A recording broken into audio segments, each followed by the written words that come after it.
Hey, YouTube, this is FlyQuest versus TL.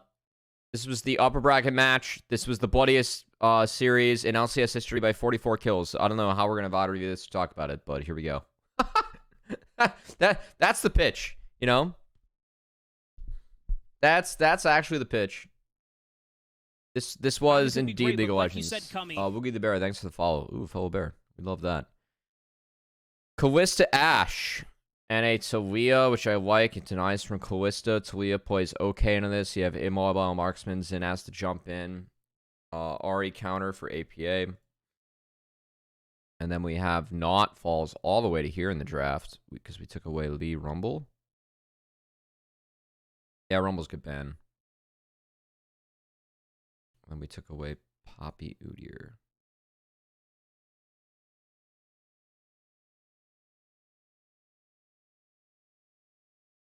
Wait. Why did FlyQuest ban Lee? They should have banned this. Why ban Lee? Or did I, like, miss a swap? Like, legitimately. Oh, I did miss a swap. Haha! Look at that, guys. Alright, we fucked up this draft. See? Wow. The guy didn't set it up well. Alright, this makes more sense. It's a strong way into any pairing. The fact that you take Ash still in this is pretty aggressive. So I kind of favor where TL's at after first three. I do think Ahri Lee is really good, especially like for running down people in the side lane. And that for me is like the big part of like where Fly actually get ahead in this game is how they play side. I think that FlyQuest actually attacks sides really well with Jensen and Blippo. Something they've been doing well in the last couple weeks. Yeah, I don't think Aatrox gets a ton of value this game. I don't know a top laner, though, that does get a ton of value this game.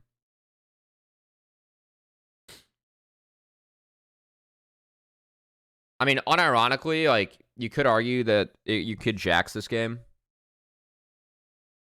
But even Jax is pretty vulnerable to, like, other stuff in the game, so. I mean, the good news for TL is that they have winning jungle matchup and a couple winning lanes. Sedge is, like, kind of there to neutralize, right? APA should be ahead of mid after like a couple levels under Ahri's belt, right?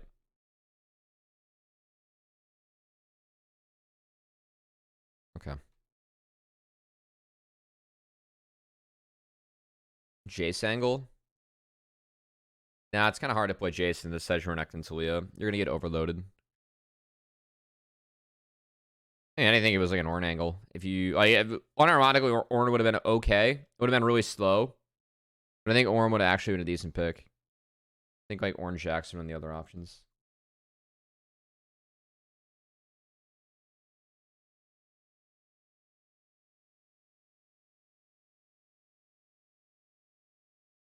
I was supposed to go to the arena for this one, but I was very tired. Thursday was a long day. This is a really good start for the TL bot lane. See how this one gets set up. Yeah, it's just a greedy walk. This is a really greedy walk. That's a really greedy walk. Good on Masu to like use the cleanse, and I mean he had to use both, right? But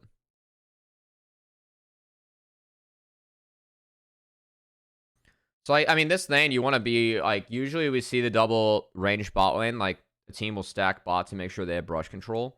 And the fact that Fly didn't do that and then also had this start puts that bot lane in a much worse spot than what we're used to seeing in games.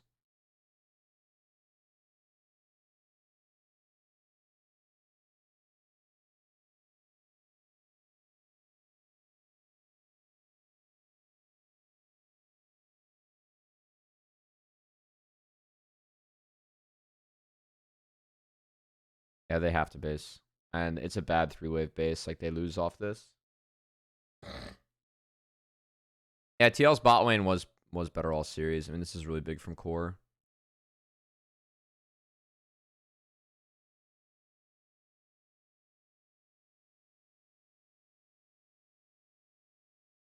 I'm be honest. I I get that Inspired's trying to rotate out the AoE camps first and delay red to have red on the map.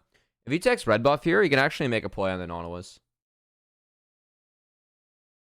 Like, he's going to skip red and go Krugs, and if he takes the red buff, then he can actually make a play on the Nautilus, and I almost would have rather had Inspired, like, take that, just given where he would be on the map.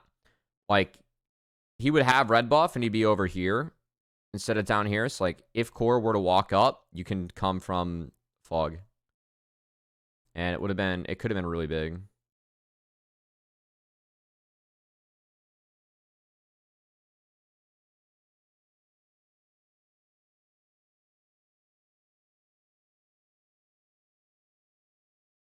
Like, imagine a Core wraps around there, you know? They saw Umti and his path working up.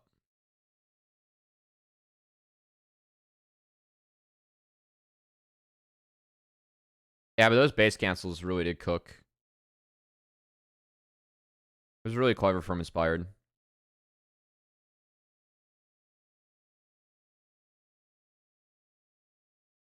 Just to dissuade the dive, like, he gives his lane so much here. Like, bot lane's really cooked. It's in a terrible spot, but that helps a lot. Blippo has TP advantage, and...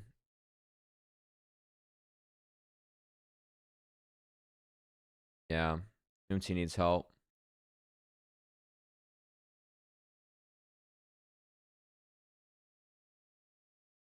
I think Blippo does a nice job of, like, exerting pressure there and also, like, you know, playing on the edge. I think that was a nice moment from Blippo, and good comms from FlyQuest to just make sure, like, hey, like, we know that Umti path bought the top, but given the hair, like, he could actually, like, reverse his clear, and he did. So the jungle clears are a little bit scuffed because, like, we've spent some time places. Yeah, so Umti's going back up top, and it's really cooked. I mean, the initial laning phase for Blippo was really big. Yeah. So that's a lot of time spent now for Umti. We're like, obviously, he's there to help top lane because top lane's in a tough spot. Moss doesn't have flashback up yet. It's a DMAT hook. You see the minion DMAT, and they get Masu, and that's how they pull this off. Well played.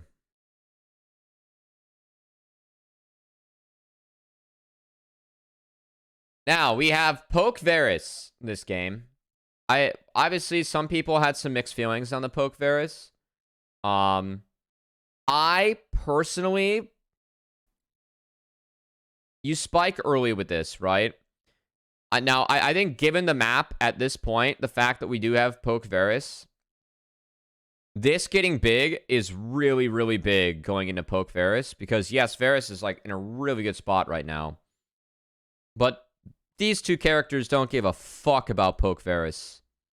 And I think that actually had a really big impact on this game. So, like, the game plan for FlyQuest to get this Renekton as far ahead as it is, given that they are playing into Poke Varus, like, it gets even more effective now, you know?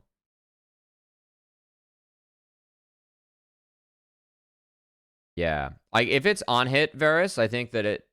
I do think on-hit Varus is actually somewhat playable this game. I know you get outranged by a lot, but you have a lot of space creators on your team. And if you do set bot lane behind like this, then it's actually, like, kind of doomed for them.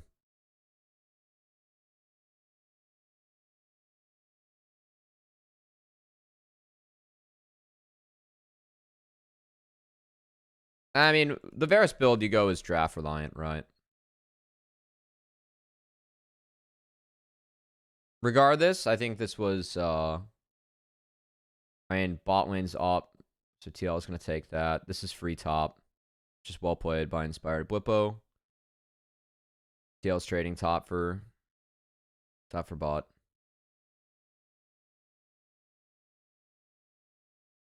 Yeah, Impact's game is just ruined. He's down 2 levels.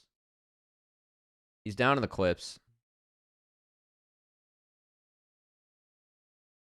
It's not the Varus' job to kill Renekton Sedge when you go poke Varus.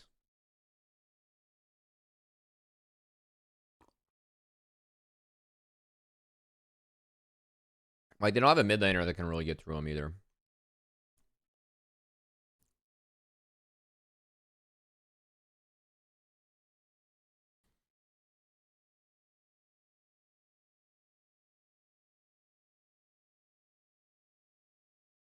Bwipo could have had an aggressive trade under the turret there, but he doesn't because I think they really want to play for grubs.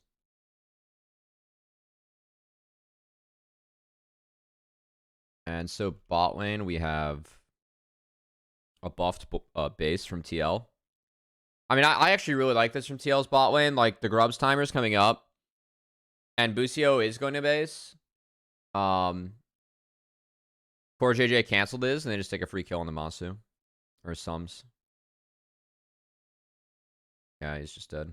Masu doesn't burn anything. Like, he's dead, and I don't blame him for that. I think it would be bad. I think he dies no matter what Sums he burns.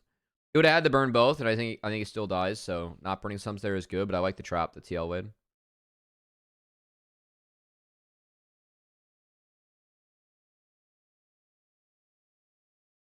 And then Umti and Core are up to defend after that, so there was a small window where Fly could have pushed, but they didn't. Core walk up was necessary there.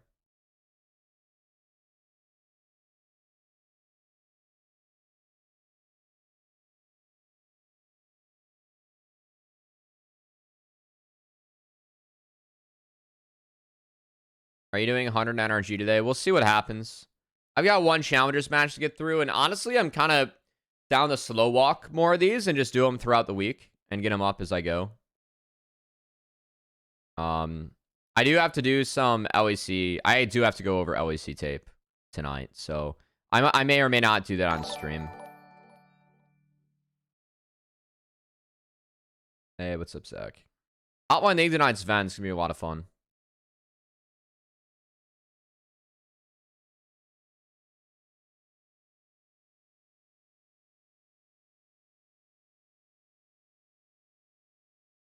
Doing all right. That was a little bit of a slow start today. Not exactly happy with that, but all right. This might be the quietest period of time we have on the Rift for the rest of the series between the objective trades. Yeah, so I like this a lot from Jensen. I mean, Impact's not worth a lot at this point, but they know that they don't want to fight the dragon. And so they TP and get a free kill. And then they're going to get this wave all the way in. And now we have the Bwipo TP answer. I didn't love that as much, but it at least allows them to get lane assignments. Ooh, Bwipo didn't stay. That's a waste. See what they're thinking about here. This does miss from Inspired. Yon heals out of it, so that's really nice that he burns the heal and not the flash. I think if that hits on the Yon, then maybe there's a play. Because Busio has an arrow coming as well. That hits core. It's like they're really trying to hunt for Yon from long range here. It's an optimistic TP from Bwipo. Look for a new place in Tulsa. Dude, I just did my taxes yesterday. I'd love to go to fucking Oklahoma, man. That'd be great. I'd love for my rent to be half of what it is now. I don't care where this shit's at.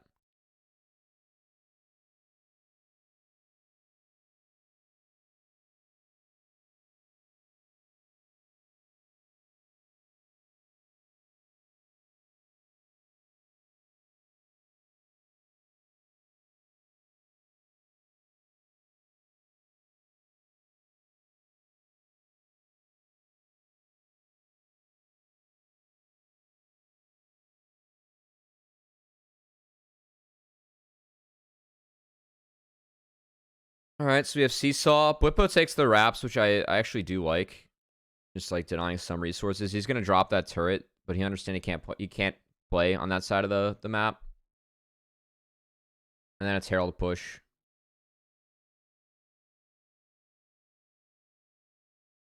Jensen was gonna try and get that one all the way to mid lane, but not gonna happen. Lucy was down 5 levels. That hurts. Nice. So Bwipo gets free ult.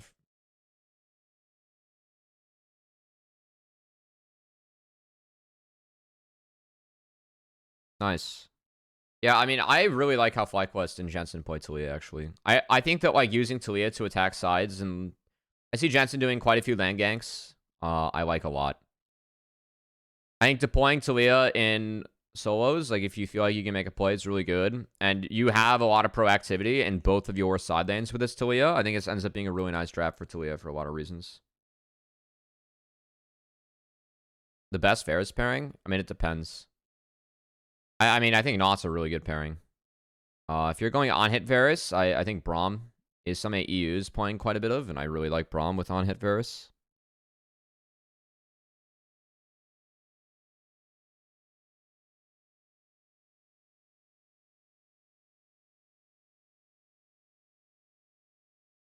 Maybe Inspire was trying to Q flash there and then wasn't in range. That didn't throw anything. So right now, because of how big the Renekton is, FlyQuest is able to play 3 lanes, and I think that's a really big deal. But we're going to try and break that now on TL's side by sending 2 bot. And that's a... Jensen has the Weaver's Wall to get in with that TP, so... I really like this TP. I think FlyQuest plays this really nicely. So again, because Jensen's on the Talia, he's able to insta-respond to this play. Because that Aatrox is so far behind, he can't sniff the wave, so the wave dies, and then Talia fades, and then, yeah, here we go.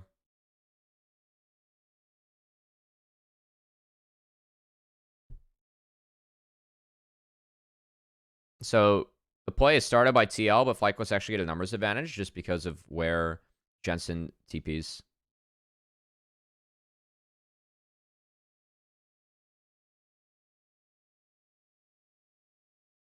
I like this look from Blippo. He does give Shutdown away, but it ends up being a really big play overall for Fly. So, like, for me, I mean, this game should be over right now. Like, this is where FlyQuest should have won the game. FlyQuest, though, has... They lose their minds sometimes.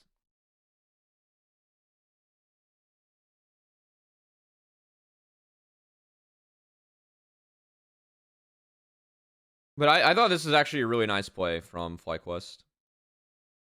And I thought their solution this game to get Croc big was good. I think people are...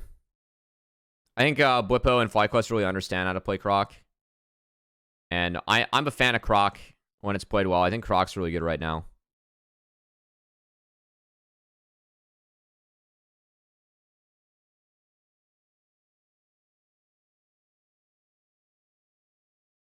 Alright, this is a little bit dangerous, just given that it is Poke Varus.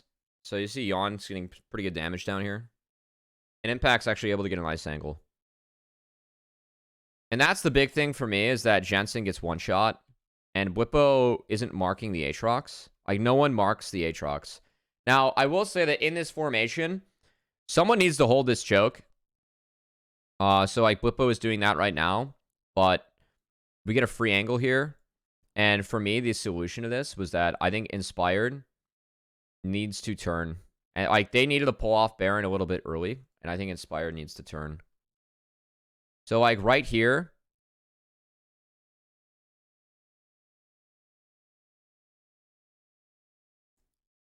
I mean, honestly, if Inspired Q alts, then he gets in the way of this. I know that's like a little bit of Monday morning quarterbacking, but let's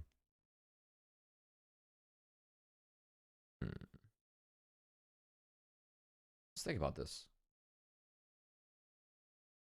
It's one of many parts of the series where I think one of our teams played a little bit too quick.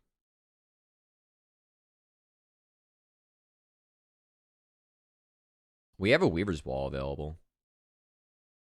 You could like stand back here and wall to get Umti out. So like see the line I'm drawing.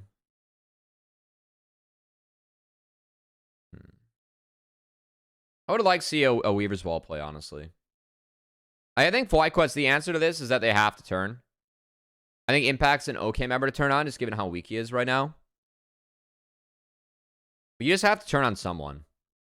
I don't think this is ever a Baron that like, you can do. They're a little bit okay with it because like Callista flip, right? So like it's a flip in your favor in theory. Like I always like say like when you have a Callista, it's a 55-45, you know. But they just don't. They A, don't turn, and B, like the worst member gets picked. So yes, they get the Baron, but the fight's like super split. And APA is on the right side of the fight. That E from Yom was really good.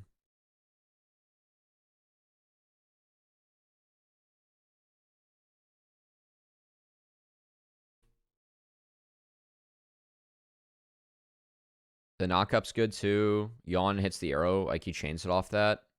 And Yawn played so good this weekend. Yawn really played good this weekend.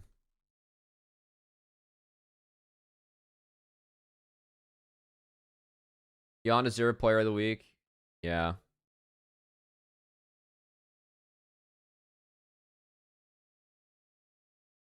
He plays his fight so well. Yeah, he walks in a melee range of Renekton, but also that gets him on the right side of the rest of the fight. Right? And then from there, like, he's always safe. So that's really well done.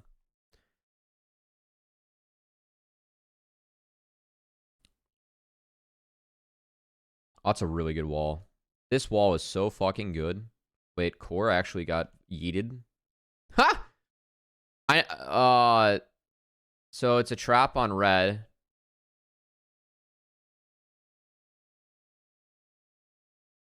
So Inspire gets stuck, and then Core gets yeeted. But they do get Yawn off this. That's big.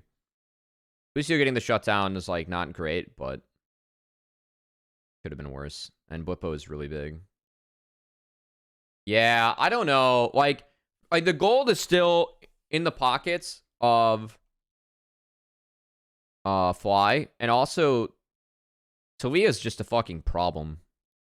And this wall is so good from Jensen. Like, they get Yawn, the Unraveled Earth makes us that APA just really can't move. APA actually plays this fight really nicely, waiting out the Unraveled Earth and getting a pick, but I think the big part is that they removed Jensen right away, and that's kind of why I wanted the Fly to turn in the last fight, to protect Jensen. Like, just to pick a side of the fight, so like they could play towards it. Try and use the Talia pick.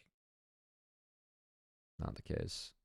It is also big that Inspired won the Smite fight, because if red buff goes over to TL, that is a lot of power. Like one team versus the other.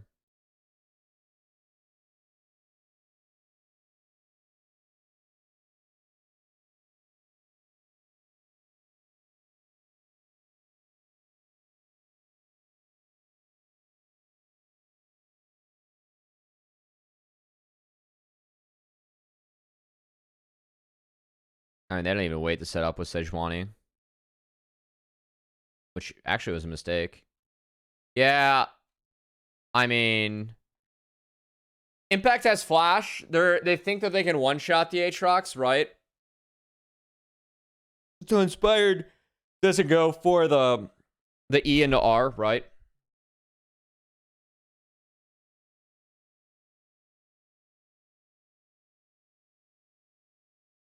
No, you shouldn't expect a losing player to get the award, but like Jensen was the player of the series. He's the reason the FlyQuest won. I don't think APA had a good series. He's been fine in this game, but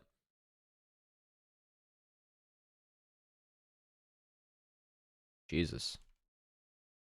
Series just became a fucking bloodbath. Yeah, I mean, I don't know why FlyQuest is... Yawn has no flash, but they are not respecting the TPs. Masu actually plays this ridiculously well, by the way. Watch this from Masu. Sidesteps the Q. Gets hit by Impact Q. But then he dodges Charm. And is getting away from Xin. Now he ends up eating the auto from Naught, but he does pick up APA. Then he throws Busio throws himself in. He hits the W, but like Masu plays this. Masu actually goes fucking crazy this fight. The dodge and the charm was really clean. If that charm hits Masu, like that fight does go TL's favor, but the fact that he sidestepped it was huge. I honestly feel like these last two series of events set the pace for the rest of the series, just being an absolute fucking war zone on the Rift. I was making jokes on Twitter that like each of these teams watch Tropic Thunder to inspire themselves. Oh, that's why they went so hard. Okay, that's right. Sorry. I mean, I don't feel bad about forgetting plays in this series. All the players said the series was a blur, and it really was. Dude, we love the dopamine gamers, man. Hype up the boys. I'm trying to see in the picture-in-picture. You guys can't see it. APA sidestep 2 skill shots here.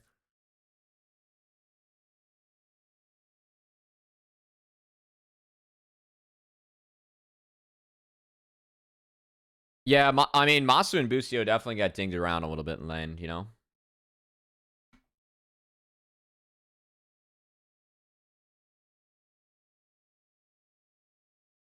But Masu is a, you know, he was pitched as a good team fighter, and he is a really good team fighter.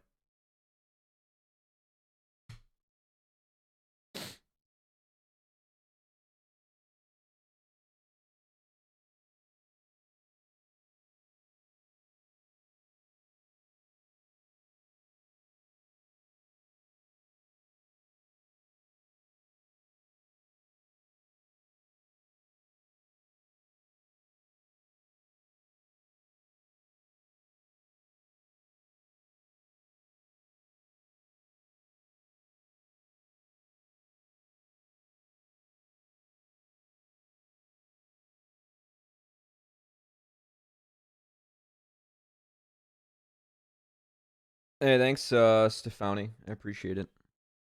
Check your PayPal, by the way. That's could be great, but like you said, Cummy. That's a plant comment right there, you know.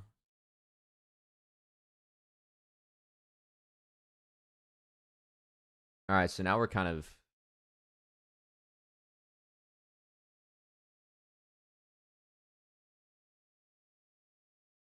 in a weird spot of the game. I'm curious why FlyQuest gave up on the sides. I feel like they can still really play on sides. Like, Blippo may not 100% win against the Aatrox anymore, but they can still trap the Aatrox. Good flash by Core.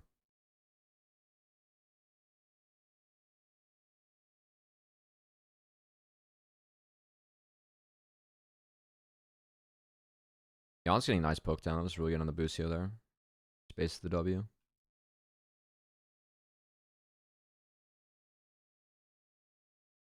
Oh, no. I mean, I feel like Inspire could also just Q Core.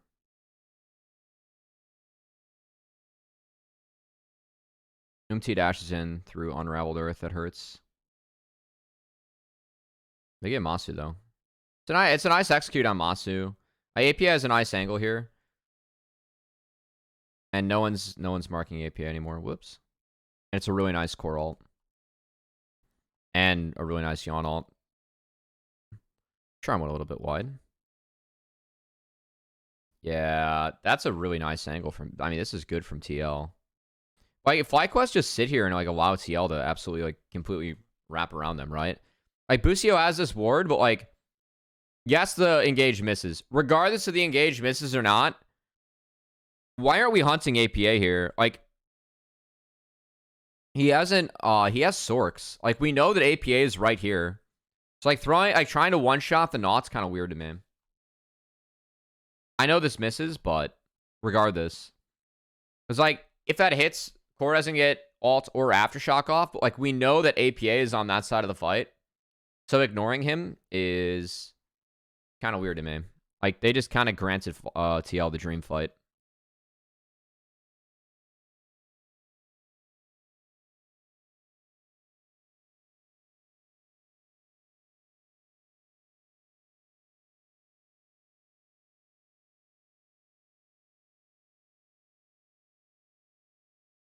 I don't think Yawn was ever truly an anchor. I think Yawn got, like, actually a lot of beef. Or just, like, a lot of flack for nothing. Like, he's been fine, you know? He's been fine.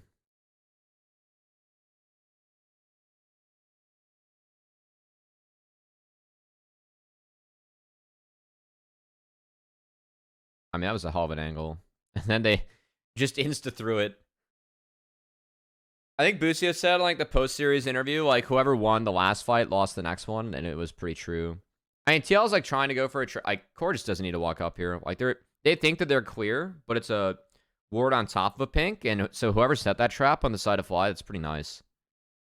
There was a false sense of security clearing out that control ward, but they couldn't take that part of the map.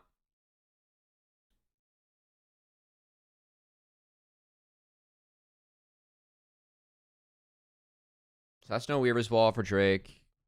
APA is going to take this wave in real deep.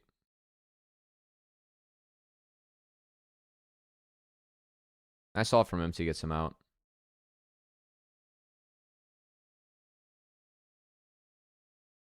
And Bwipo is going to trade himself for Drake. But 3 Quad Dragons is really nice. Quad Drake slept on. I mean, move speed is really valuable, especially when you're in a lobby with 0 ping with some of the best players in the world.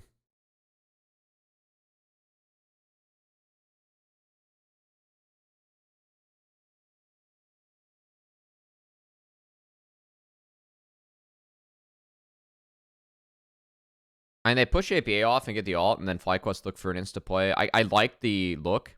They are doing a nice job of playing Baron defense with all this. Unironically, like, that is just, like, one wave now, where, like, the Baron defense is free. And now we go on the impact again. Ouch. So, they get top enter. What the fuck, man? I mean, why? I don't know why Impact's up here at this point. He's got no ult. Talia has all the move speed in the world with Talia passive and triple quad. So he dies. They can't get in him. Now here comes the collapse.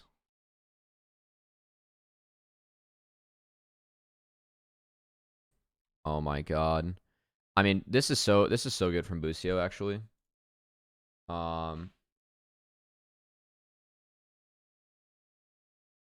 So he gets the spell shield off Yawn, and then Inspire with a Q flash, and then they ult Yawn, and they just one-shot him. I mean, maybe Yawn can react to this, but I can't even blame Yawn, really. The Q flash is really nice from Inspired, and then he just gets 100% chain, you know?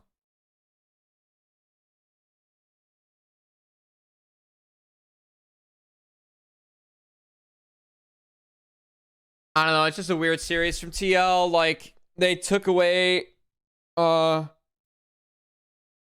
gonna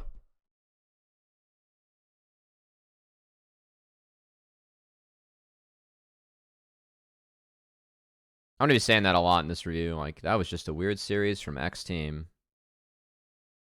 The response from FlyQuest was really nice. It was really good from Busio. Like, Busio just ults to get APA ult again.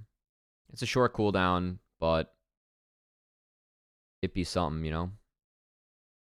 It's really hard to chase him now.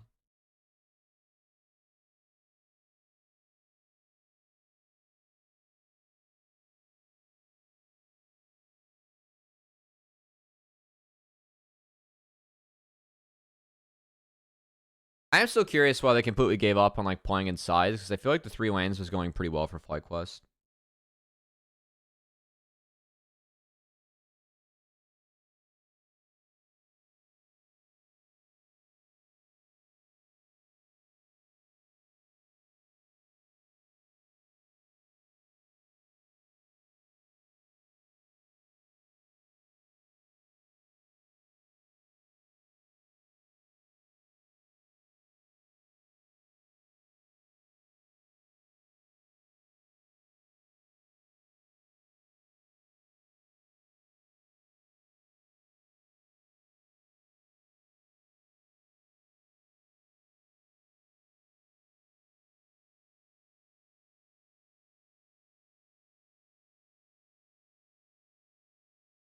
I mean, they find Jensen.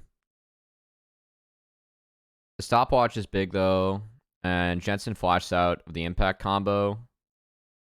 And Masu gets... Let's watch this fight from Masu perspective. It's not a great start for Masu. His flash was also necessary. Okay, never mind. It's fine. Yeah, Masu flash was good. I mean, well played, Fly.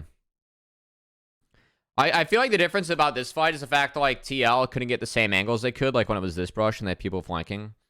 So the carries of FlyQuest responded pretty well with, like, flashing away, and just... This is a really nice battle line for them right now. Yeah.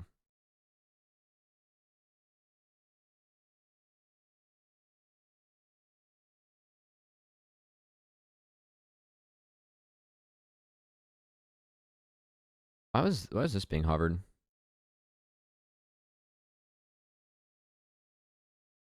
I don't know who he put that on, but all right, so let's game one.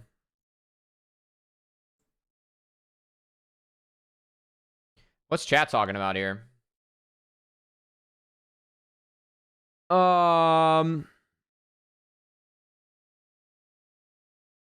Jensen's gonna nuke JoJo into oblivion without someone getting into his head.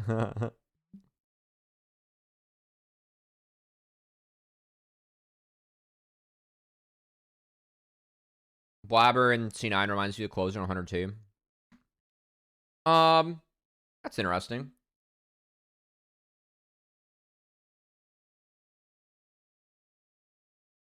Actually, the behind the scenes for C9 is that over the 2 weeks, I think they changed up a little bit who and how they shot call as a team.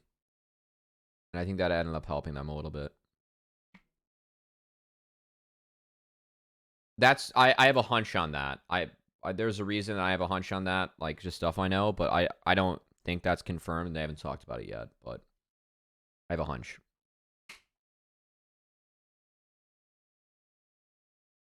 So might be something worth asking. I mean, the champ pool changes really helped Fudge. Like, Renekton coming back is really good for Fudge and C9. Sven being in a house, I'm sure, is helping too. Oh, is Sven coaching C9? I have a hunch that over the 2-week break, C9 changed up who and how they shot call as a team.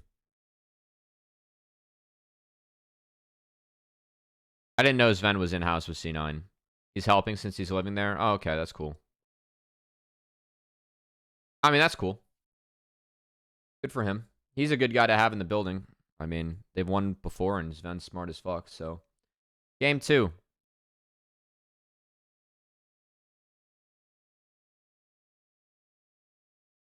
Kasante Udyr, yay.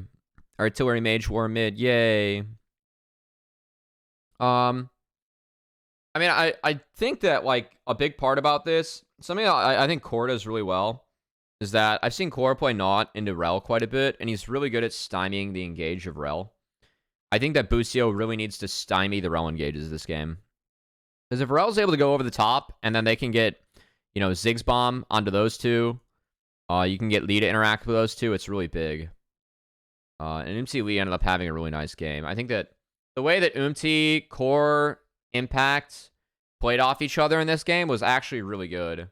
And someone asked me in the chat earlier who I favor between 100 Thieves and TL. I favor TL because I think that TL is going to have advantages in every role but mid. And it's going to be up to Quid to take down the Sun. He did take down Dad, so... In Palafox.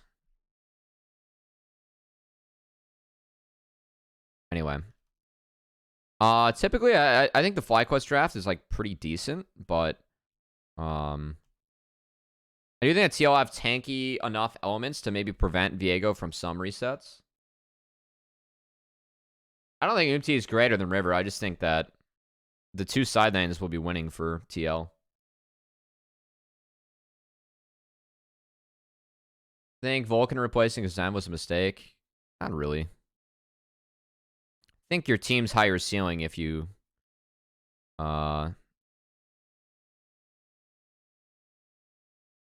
Blippa going for this was crazy. But, you know, that's Blippo.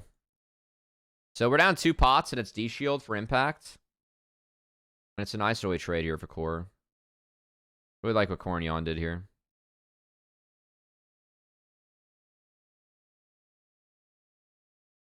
I mean, I think River was my MVP. But so far in playoffs, I think both... Like, I think Umti's been fine.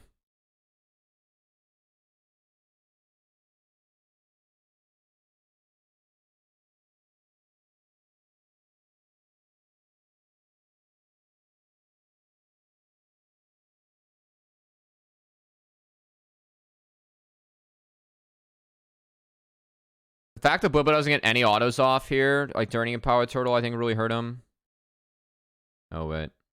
Oh, okay, there we go. Yeah. Never mind. Blippo's fine.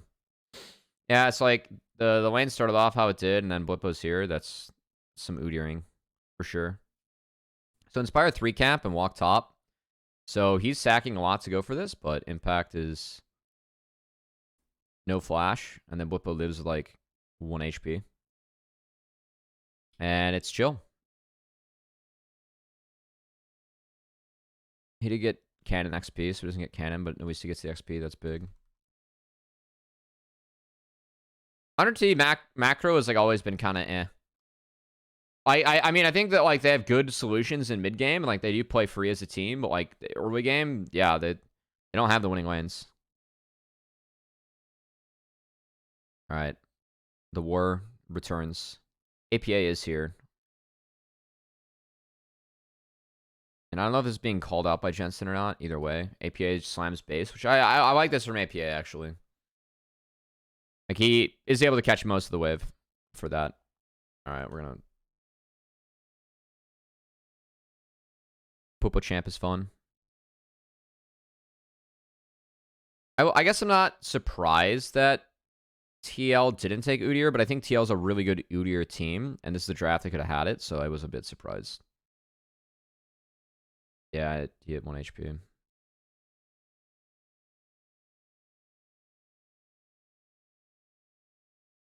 It's a really nice trap on the Umti. Umti does a great job to escape this, but I love this trap. Like the ward is dropped past the control ward. The chain's really good. Masu's here as the center to take grubs, which I'm a big fan of. He gets souls off this. Inspired still picks it up. MT did his best. So Senna gets, you get like on average 8 to 10 souls off doing grubs with Senna. So whenever you can bring Senna up to do this, I'm a huge fan. I thought Blippo did really well this series. You take the good with the bad with Blippo. He's a playmaker that's always going to play for pressure. For me, FlyQuest right now, they're playing the game out really well. Like, the power of Senna Not is that you can put 3 points into E as Nautilus and, like, actually have wave clear. So I think they're doing a nice job of abusing this. And Busio's down a little bit more CS than he'd like. Yon gets plates, which is good, but... yeah. Oh, yeah, this was the oopsie. So Blippo messed up that one. Blippo did not find the base after the grubs. Like, he took the wave and he didn't base after. He tried to pressure it. Impacts. Had more items.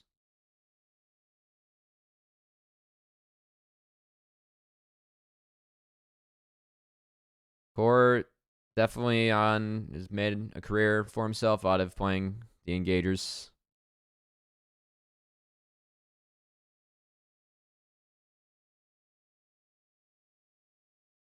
So we have Dragon Take for TL. Inspire trades out the top side.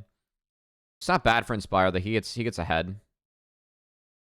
Busio did not expect this one. Like, oh, Yon hit 6 in the brush. That's I don't know if Busio saw him hit 6 or not. Regardless, he doesn't buffer this. And then Umti's here. And yeah, that's actually a really nice setup from TL. Wow, that's really clever. I don't know if Busio knew Yon was 6 or not. That's big though. Because now like you have a TP coming in. So that's at least one sum taken away. And that's something where like, you know, you can't have a threaten an not TP for the upcoming grubs around 10.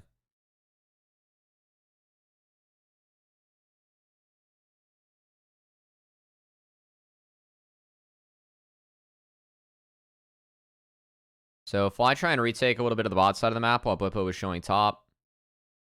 Blippo, I mean, they kind of took the educated guess that TL was on reset, which they were correct.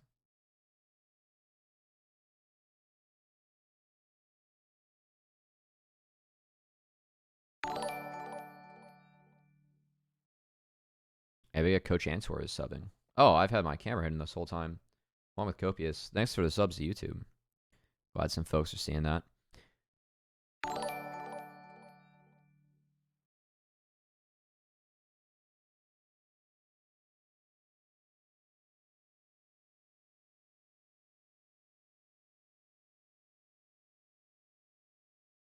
So you grub stake again.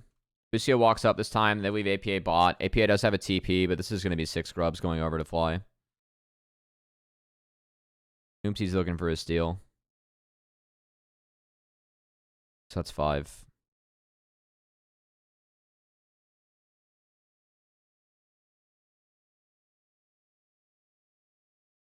APA gets some points, though, and he can threaten this in half a point.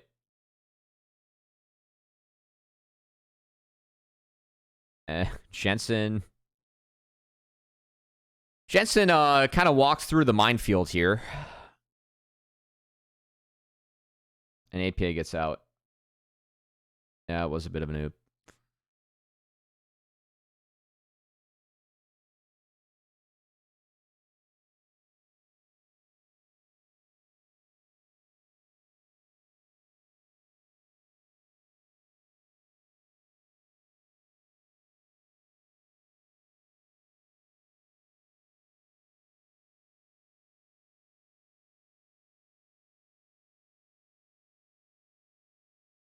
I mean, it is pretty nice for APA because, like, he can at least keep on getting these waves forward.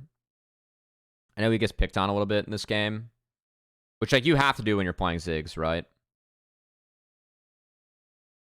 And it's funny because, like, that is one way that I've seen... Oh, boy. Alright, so they get his flash waves. He can still clear the waves. And then Busio doesn't buffer. Really nice by Core. Yeah, it's an oops from Busio. It's like the big thing for me with this one is like when you're playing this matchup, I mean, first off, Busio, like, Core has a really nice trap here. But what you want to do as the rel is like you want to lead with a Q. And you kind of have to buffer the Q as the Nautilus, or you have to catch the crash down, the W.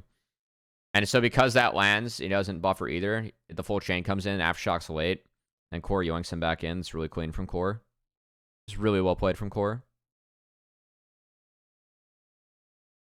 Void Might's going to...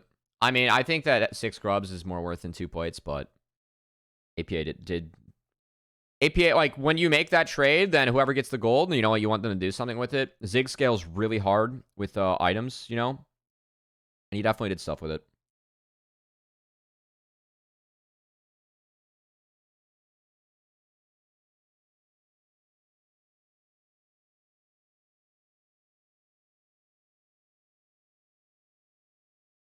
APA is a little bit in Narnia here, so he's just going to play for the wave. That's the right play. He gets the wave.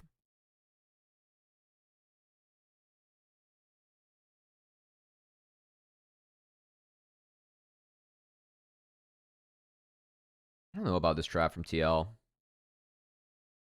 I feel like once TL sees Busio, like, I mean, they've already, like, missed their window. Let's think about this a little bit.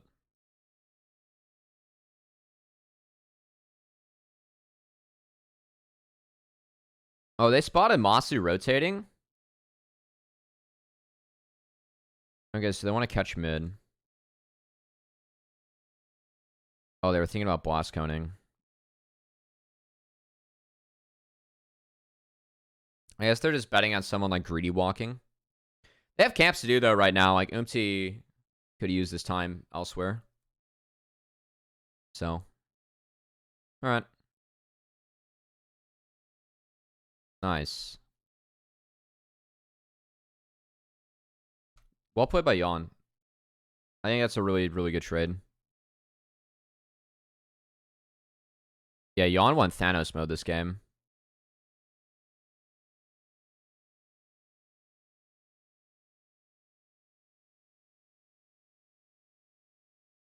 Nice fear from Jensen. Really well played. I think ideally Impact wants to catch this. So like Impact, like if he E's on the core and is able to catch like EW and catch it, then I think the play is still there.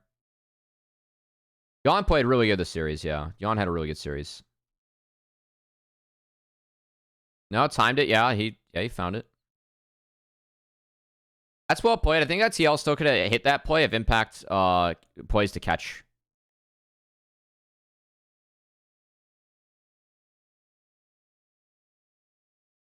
Whoops. I think Blippo needs to tank a little bit more to get everyone out. Because Inspired catches it afterwards, and then things get... Like, yeah, Bwipo gets melted now. Busio misses...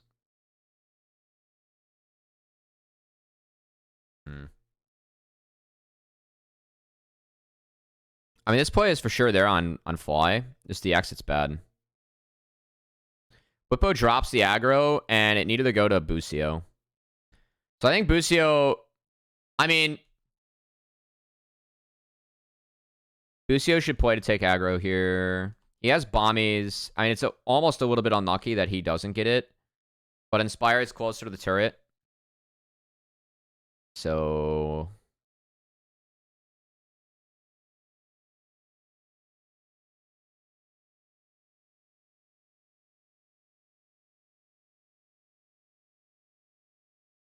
yeah.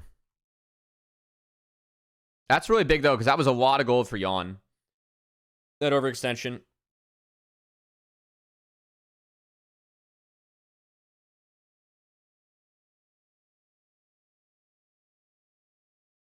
Winner of TL, 100 Thieves, gets second to MSI. That's the take. Call in with that.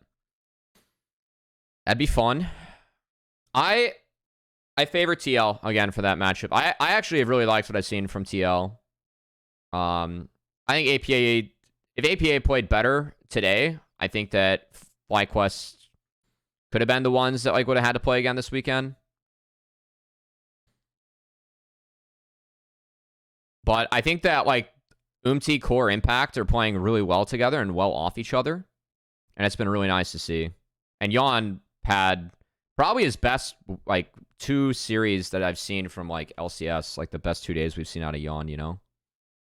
That's really promising. Like the kid's a hard worker, and it's really good to see some of that pay off, you know? All right, so we over push a little bit with Rift. I can understand it as Ziggs. You're trying to take this, but Inspired ults the other way, which kind of like Impact has to connect this to go, and it's really good to get Inspired. But then from here, FlyQuest, like the health bars are theirs, and Busio finds a really nice fight. I think that take from Busio is really, really strong. But then Yawn's flash forward here is pretty hype.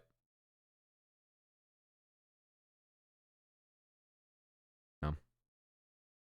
The bright side here for FlyQuest is that they can take the drag after this.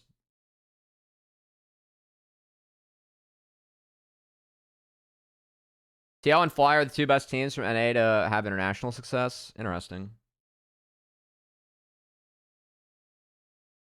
APA all chat and caps would be pretty funny content.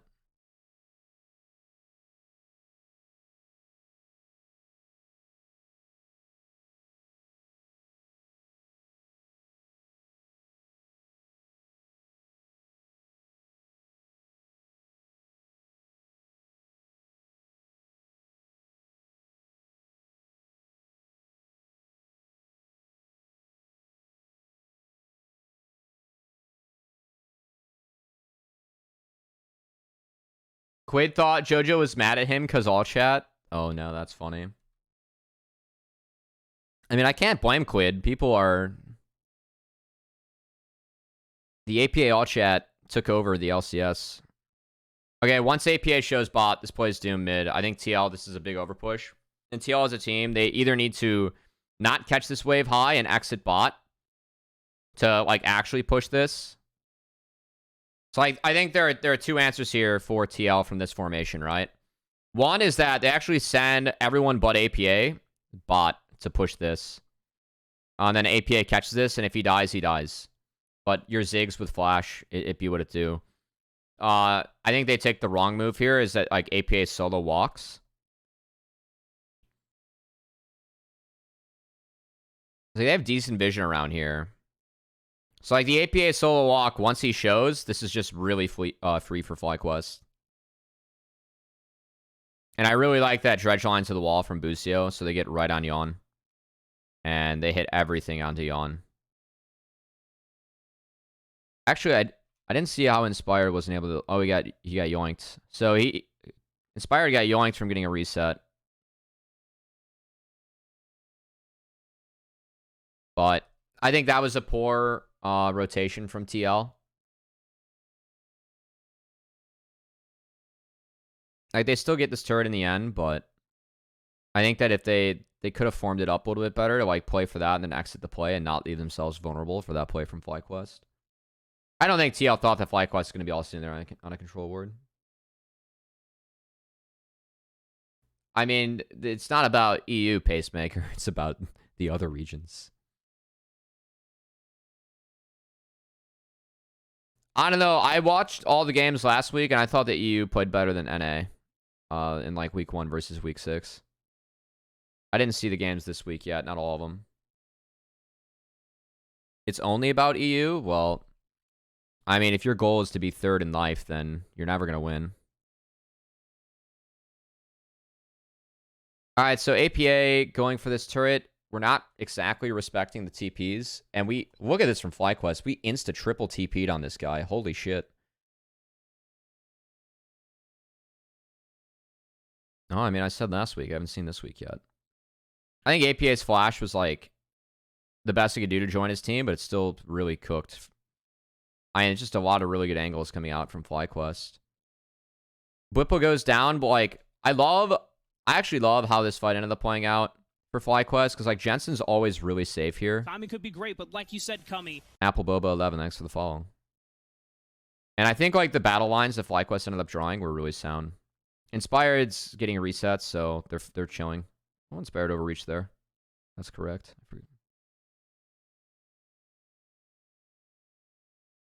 This was ballsy as shit from Yawn, by the way. Yeah, he's like, never mind, I'm out. That was kind of fun.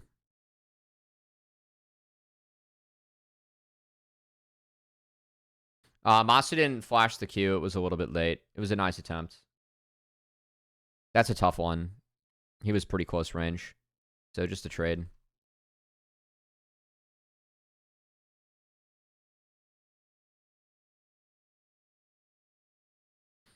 I think Cortez is best to, like, delay things. The issue here is that, like, Yawn had to run with an auto on him, and then he's not really able to auto attack. It's like when the battle lines get redrawn, FlyQuest are winning, and like, Inspired's gonna reach. If he hits core with that, I think it's playable for him, but he doesn't. So, Rally OP. Huh.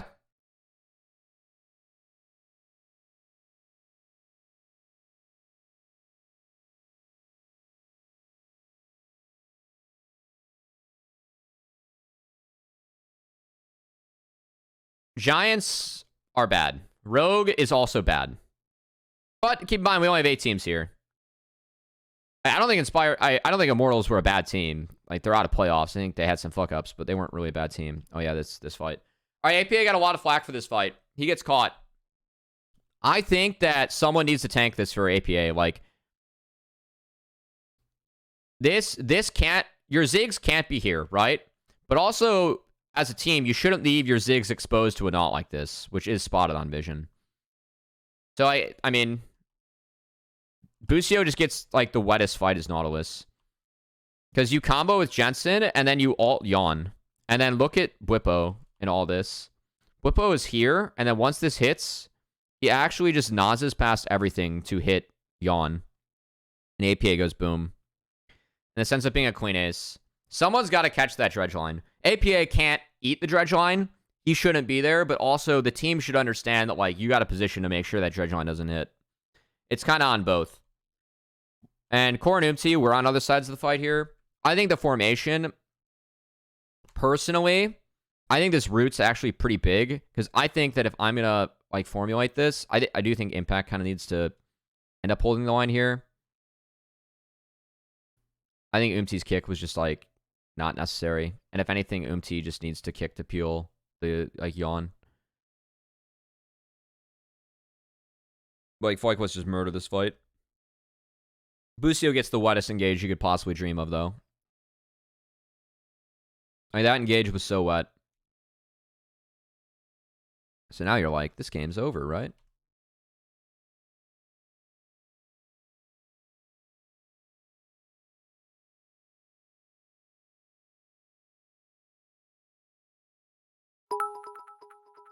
Wow, 100 bits from Gonzo. God damn, that's more. That's a lot, man. Hey, I appreciate it.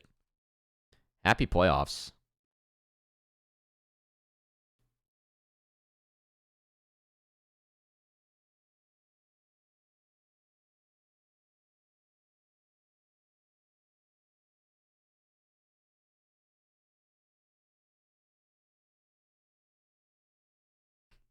All right, Cubby. First time I get to tune into the stream. Hey, thanks for tuning in. As a reminder, guys. Oh, whoops. Everything's going up on YouTube, so feel free to tune in if anyone misses the stream. I mean, I keep the VoDs open, but also some you guys might be getting ads and missing a little bit of this, which you can circumvent with a sub, of course, but you can also circumvent it because I'll upload the clean VoD to YouTube. So, and then I mean, Twitch odds are also open too, but yeah, that's very nice, you Gonzo Anzo. I appreciate it. All is well. We've got a dynamite guest today for Hotline League.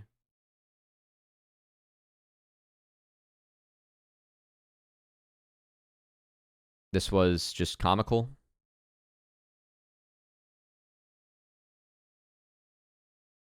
But it does put Fly in like a really shit spot, and Fly's Barons are really illegal.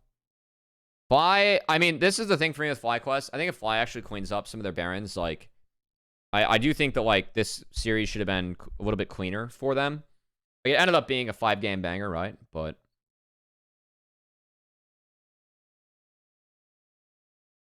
we got Sven. I mean, I'm down for FlyQuest to ignore the dragon. Like, we have Baron we want to push, and Blippo is going to run 4 around. But the formation afterwards that FlyQuest takes, like, yes, they say Blippo, but you cannot fight. Your tank is gone. So, shifting up here, I don't think everyone should shift up here. Only the people that can help Blippo should shift up. And the big issue is that when we all shift up, then Core takes a really good route here, and Impact is on a really good route here, and we're going to get pinched with our tank being dead. So Fly, like, as a team, it's better to let Blippo die there. Because now they are like, their formation is so fucked.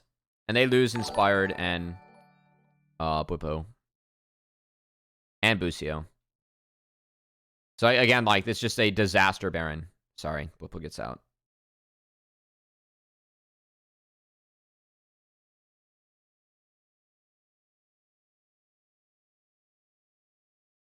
It's a really poor Baron. Because, like, you also didn't exit and get the Drake out of it, so now TL has Soul Point. Yeah, I mean, Sven is the person that should be on broadcast, man. Sven, like, literally, that is, like, him and Broxa are the type of people that, like, need to retire and go to broadcasting. I talked about this a lot before, like, with Cadril as the example, right? But, like, if you took Cadril's player resume and you ported him to any traditional sport, he would have never been on the major broadcast, right? In a sense, like, that's a bit of a crime, because obviously Cadril's great, entertaining, like, and everyone really enjoys Cadril for good reason, right? Like, he's smart about the game, but you would never be on the TNT halftime show with Cadril's resume, right? Sven and Brox actually have the resumes where, like, if they're good at this, like, they are the people that, like, should be the ones, like, kind of ushering in the next generation of talent, right? I mean, Kirk Herbstreit's college. I love Herbie.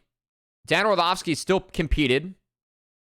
But, I mean, look at what Fox is doing. Like, Greg Olson's great at his job, and they're booting him for Tom Brady, right?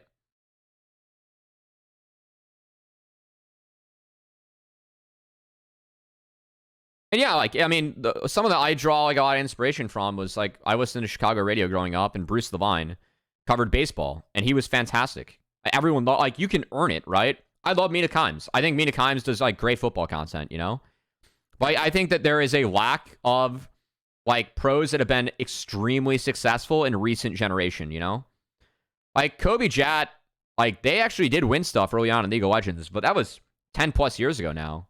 You have Sven, who won in both regions. That's crazy, you know? I listened to Cubby growing up and got to cast a few worlds. My inspiration.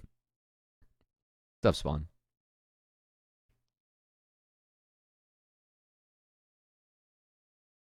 Oh yeah, this was bonkers. I mean, again though, like I like this fight formation a lot. Like I think this fight formation for TL is like pretty good. You have Cassante, and then also you have the Rel alt going, or the not alt going on a Rel. And I will say, like, I think that one of the big parts about this game is that we have double Seekers on the carries now. So Not has, like, the one not, like, alt target that's actually good now is Lee Sin. Yeah, both these teams are noobs. For sure. If we only watch the Baron deploys. I mean, Spawn, I just appreciated how you really let these guys go to war. You set the record for most kills in an LCS best of 5 by 44. Now, if I learned a thing or two from challengers, you know.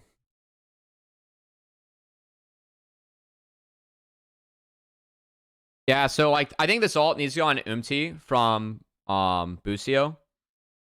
Like that's like the one target that's good. And I mean Umti just makes like this is the craziest play. Like that, and like him, and like the fact the core came over the top of this, like this is actually just ballistic. APA ult as well, like it's so fucking clean. The stopwatch from Yon's really, really good too. It's a really good fight from TL.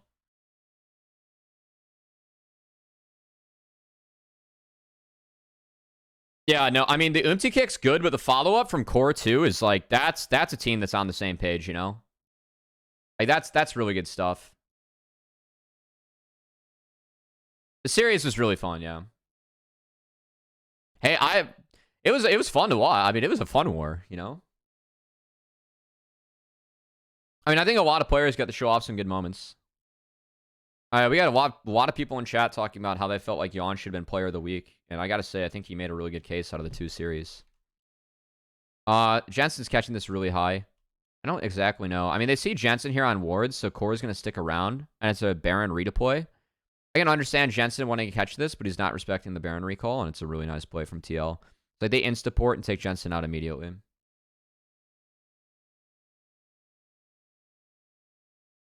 Yeah, I'm happy for Yon. I know how hard like him and he works, and it's good to like he's seeing the fruits of his labor in a way. I think he's playing less games than last year too, which I actually think's helped him. I think, yeah, he might have played too many games last year, you know?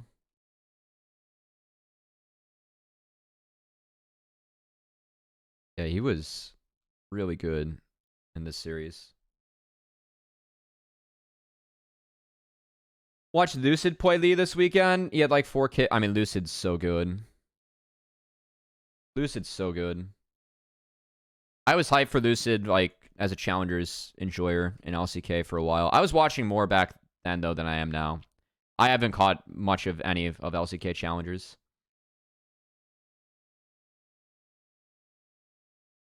I mean, APA is not threatened in this fight. It's pretty chill. If the Ziggs isn't threatened, then things get a lot better. And I really think that the double Seekers coming in from TL was really smart. It's like, you're getting resets. Like, you had a combo with the Naut and get resets for the Viego. And I think once that hit, then it really changed, like, the texture of this game. Also, Zanya's on Varus is chill. His AP ratio on W is a little filthy.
I love how Yon plays this. Like, after Senna W's down, he has Ghost going. He just walks up and chunks the fuck out of Blippo. And it kind of opens up this play. The Zanya's is really nice from him, too. I mean, that's like he was about to get stunned up by Udyr, so like going golden there was, I mean, it just takes away that window. It's really sound. Did a bit of pumping. Well played.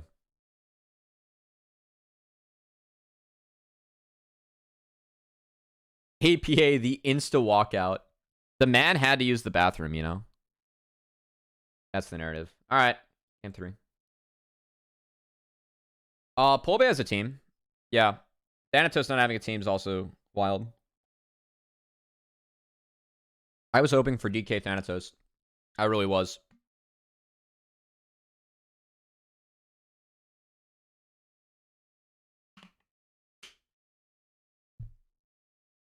Not yet. He can play his way in, though. You never know.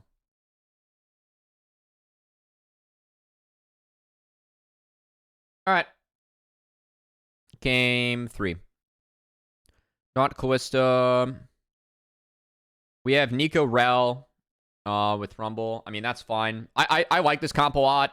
You buy a lot of space for Varus to auto, and I think it's kind of tricky for Callista to play into this. Ahri's doable. I think like the answer for Fly is J4 does have some value, because if flashes are down, then you can kind of get on top of this. Also, I'm not exactly sure how the EQ works with Nico ult, like in buffering that, because there are 2 parts of CC to Nico ult.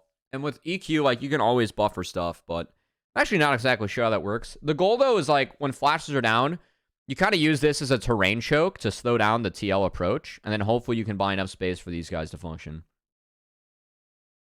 I mean, this is just this early mid-game. These games have been fast. This game was kind of weird. I mean, I think TL draft's fine. I think the one big thing for me with FlyQuest, and something I think FlyQuest has done quite well in these playoffs, is Renekton. If Renekton gets ahead in this draft, Renekton's a big problem. Now, it will be on hit Varus, given... I think it's on hit Varus this game. Hold on.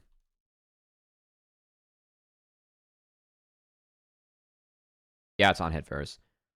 So, like, on hit Varus does a better job of dealing with Renekton than, like, the game 1 lethality Varus that we saw, right? But the big thing for me with Renekton in this draft is that if Renekton gets ahead, you win on top side. And you feel pretty good as Renekton with, like, everyone going into you. I think that FlyQuest does a decent job of understanding, like, games that they can get Renekton ahead, and Renekton just becomes a big problem. I think this was the game, though, the Impact just, like, turboed then. I remember this game. This game might have been the weirdest out of all of them. Which is, that's saying something. So Blippo starts W. And Impact gets a nice chunk. That's really good. W start's not great for Blippo in this lane. I don't think that's worth the word kill. Like, looking back, I think Blippo would maybe want that one back.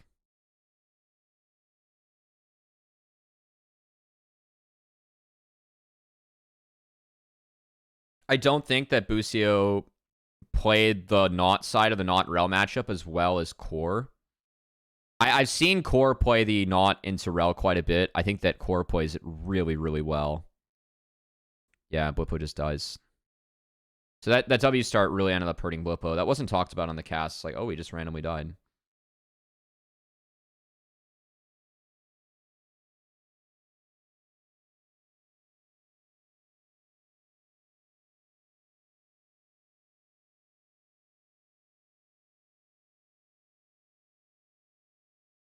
That...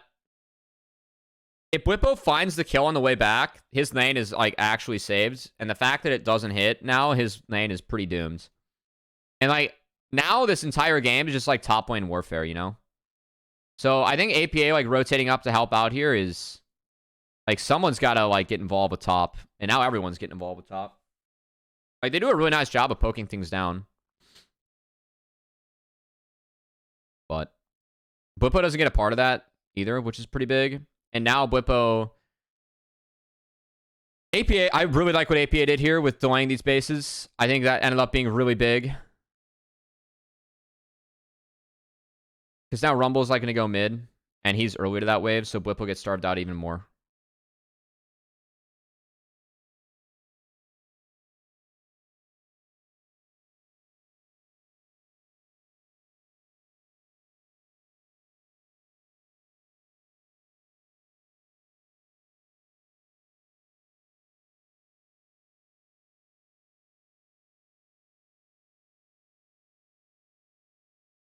Yeah, like, again, core, like, the Q when the dredge line comes out, like, as the Rel, this is how you're supposed to play the matchup. And I will say that both core and Kim Down play this really well in the TL camp. I've really enjoyed watching the Rel and the Dawn. I think they just have a good idea of, like, how the interaction works as Blippo gets ran down.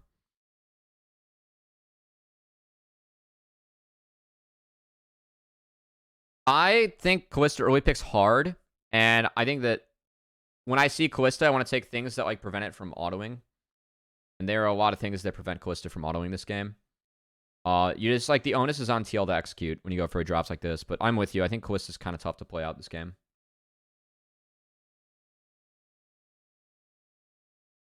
I think TL definitely overplayed their hand. I do think that FlyQuest, though, like, there are just a couple instances where, like, they just committed to a play that was just, like, really troll. And a couple of their Baron deploys were also just, like, super troll. And if they clean that up, then I think that FlyQuest could have, like, maybe could have, like, 3-1. I think Game 2 should have been...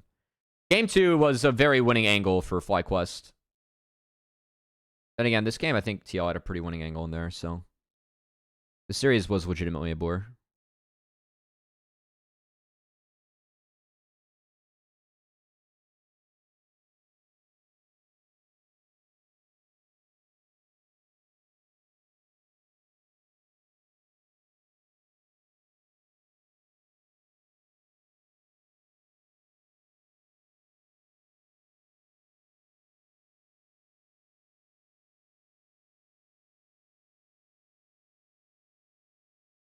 Impact's doing such a nice job this lane.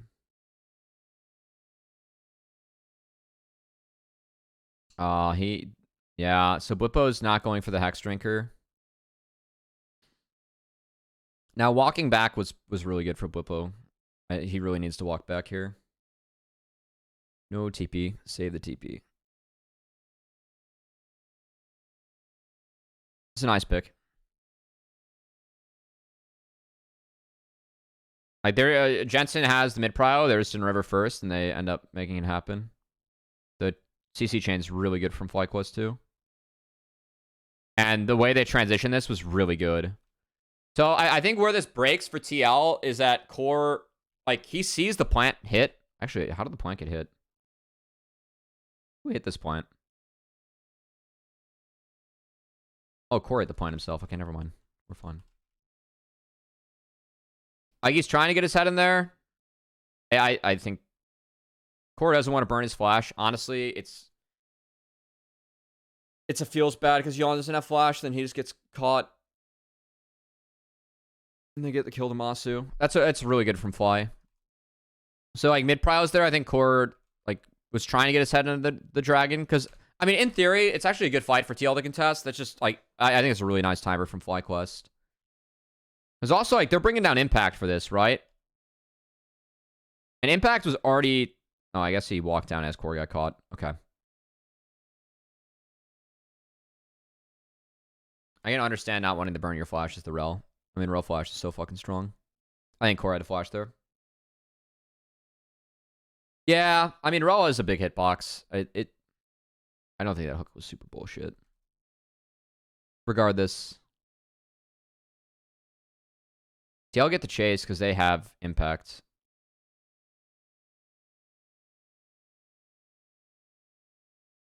APA didn't get a piece of that, and he flashed. APA, I don't think APA can flash here. I think APA's flash here is like Omega Grief. I know he wants a piece of it. That's a really grief flash. You need to... Like, I'm talking about Rel flash. Like, hey, you've got to, like, try and preserve it, right? To make big plays. Nico flash is the same way. The flash Pop Blossom is so OP. I can understand wanting a piece of that kill. You know, like, APA is losing a little bit out of this, but they let him keep the wave. So Impact's the one that, like, actually gets starved from this. Because he got the kill and... Or he got the kill and then he gets starved on the top side. I think that... Flash is not necessary. I mean, I think this is kind of bad for TL overall. Like... I think looking back, the series is really interesting because... At the moment, Blippo is fucked in top lane. And if Impact walks back top on this item breakpoint, this Renekton gets absolutely destroyed, right? This Renekton cannot hold a candle to Impact in the top lane right now. But Impact's going to come down to try and take the Drake. And I will say that, like, for TL, they do need to take early dragons, and their dragon timer is pretty delayed right now. Why not APA top after Masu dies? He doesn't have TP. And I don't think you can send Yawn up into Renekton. Yeah, he's 2 levels down. So Blippo gets 3 points off this, and all of a sudden he's back in the game. I talked about how earlier in the game, like, if you send Ahri in the side lane with Renekton and Chase, it's so strong. And like the Nico and the Rumble really can't deal with that play from FlyQuest. It's a play that I think FlyQuest does quite well. Like, I think that the Taliyah is starting to get scary from this team because of like Blippo and Jensen are just able to work out like, hey, we can kill now, right? Like, these are the timers, right? Meanwhile, so Blippo did get a shit ton of gold from this, but as I highlighted, on this item breakpoint, the Renekton gets cooked, and Impact did indeed do some crock cooking. But Blippo's game is still, like, saved.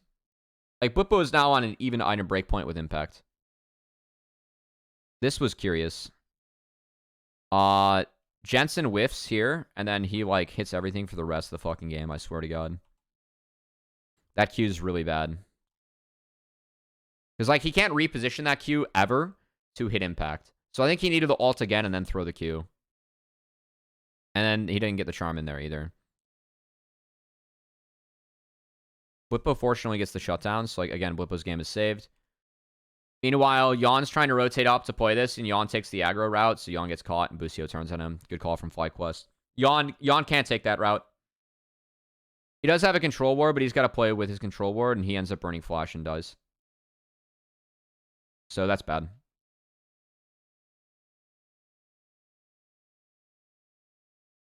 It's a bit of a tempo nuker.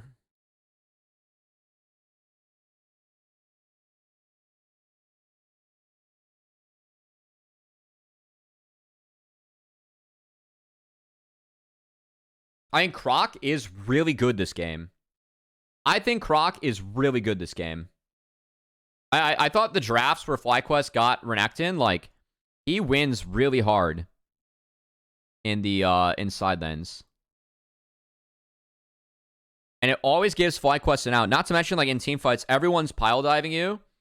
And if you're getting pile dived as Renekton, like, you actually feel pretty good. And, like, I mean, I know the tweets are coming up right now about Impact. Like, he is 5-2-1, right? But the goal between him and the Renekton is actually somewhat close. Okay, not anymore. Never mind. Let's see if Blippo bases here. I'm kind of curious where Blippo ends up. Like, Blippo still ended up getting 4 plates off this laning phase. Okay, so, like, we're playing to the Renekton here. Now, Rumble's about to have the Andres. This could be a bit of a problem. Core gets caught. He isn't able to react with the Q. The ult from Inspired was pretty good. Or the flash ult, but Yawn hits the blast cone to get out. That's clever. It's a little tad unlucky. So he just dies. Okay.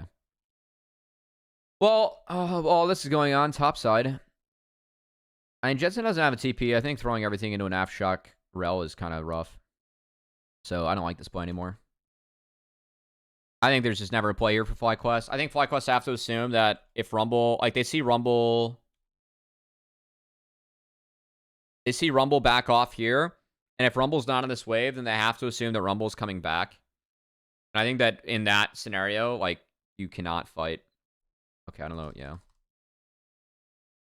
So I think this is just a no play from Fly. I think it's kind of troll they went for this. Now that we take inventory.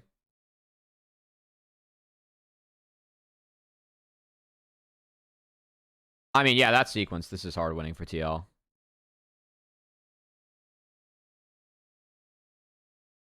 Like, you were playing with the Rumble that's just roasting everyone.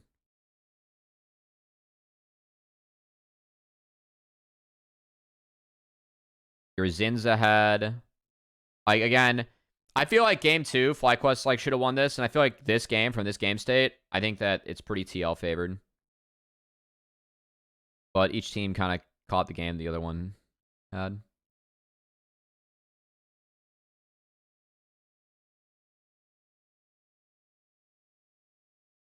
I will also say it is kind of nice at this point of the game. They could at least put Ahri into Rumble. Because, like, Jensen, like, even that play, like, Jensen at least gets out. So it's still tower and... Wait. Umti needs to come down after these wraps. I think Umti, he's trying to take his red buff. I think off this, he should have went red into Raptors and then go bot. Because I think that, like, again, taking these dragons sometimes fine. He's trying to protect APA dive. Like, now you just kind of let... Your dragon timer's delayed. And they're on Rift. Do they want to fight? Like, Rumble wasn't here. I didn't like this. Yeah, I don't like this. Oh, never mind. That's right. Ah. It works. I mean, I do think that TL wants to fight in this timer. I think that TL could have dictated at least the trade and stacked up a Drake. Let's think about this. Because, like, for me, you're never going to defend this top dive. Like, this top tower is falling, right? And at the moment, like, they are up-tempo in terms of what tower they're taking.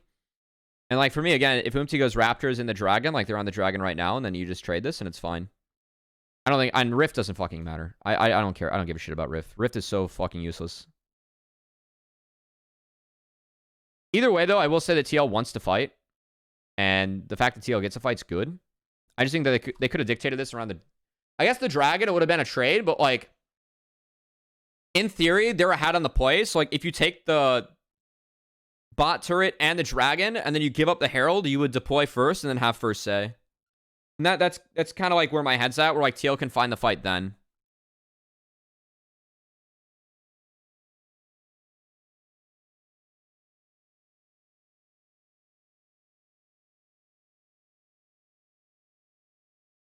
Oh my god, impact. That's right.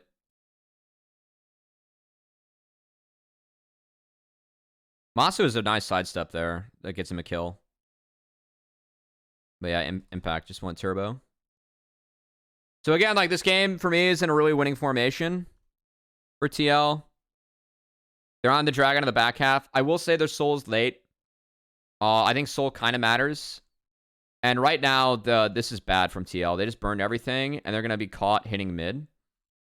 And this should not happen. I think it's a really good look from Jensen. Like, Yawn flashes and dies here, which is expensive. And I didn't exactly see how this started, so I'm going to wait for the replay to talk about this. There has to be a replay in this, no? Yeah. Core needs to catch this. Yeah, Core has to catch that. Either way, though, I don't think TL should be hitting that turret. Like, TL's playing too fast here. Like, they're on the Dragon. TL got that wave in. If they just step back, they went on the map. And they could play to help APA get out and, like, actually find a somewhat favorable fight for them. They would be down numbers if they walked up here, but they can at least try and help APA get out because he's getting long chased right now. If you look where he's at on the map. Yeah, it's like Yawn, he flashes and dies, which is so... That's a really expensive death. The shutdown goes over to Jensen. And keep in mind, from here, Jensen kind of runs this game.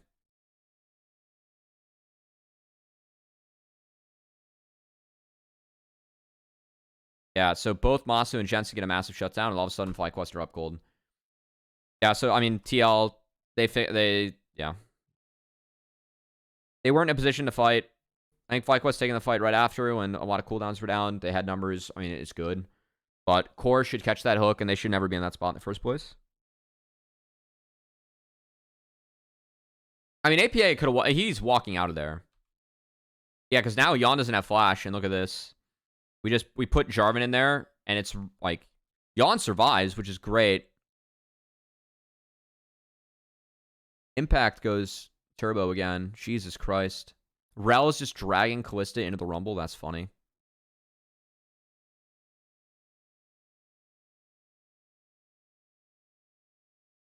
Like, Renekton at this point... This is a fight that Renekton likes.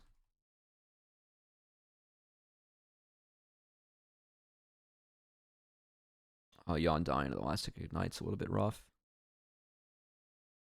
Like, Renekton's gonna hit a big call to Meek here. Like, yeah, he catches 3.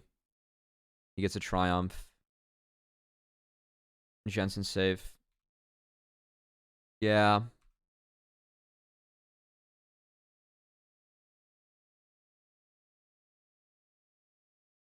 Well balanced. This fight was won. We just stopped hitting Renekton and hit Ari. He should be knocked up, by the way. I mean, it does kind of suck that Yawn dies to the last tick of Ignite. I don't know if this is a wave that Yawn should be on again. Like, I think core... It's hard. I mean, it's really hard for Yawn when he's got flash down, right? That's why that last play was so expensive. We stopped hitting Renekton. Renekton should be knocked up.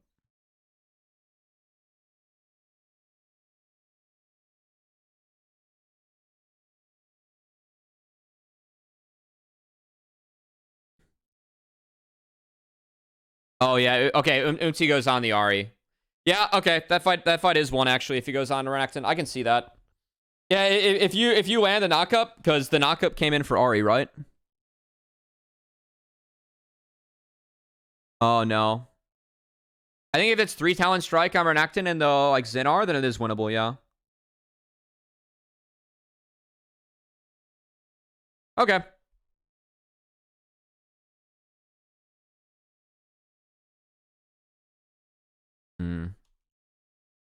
I still think it's really tough to hit the wave right now. Yeah. I'm kind of down for Fly to take this fight. Like,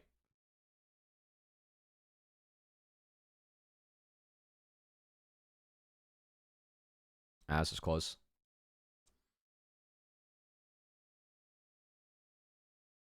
All right.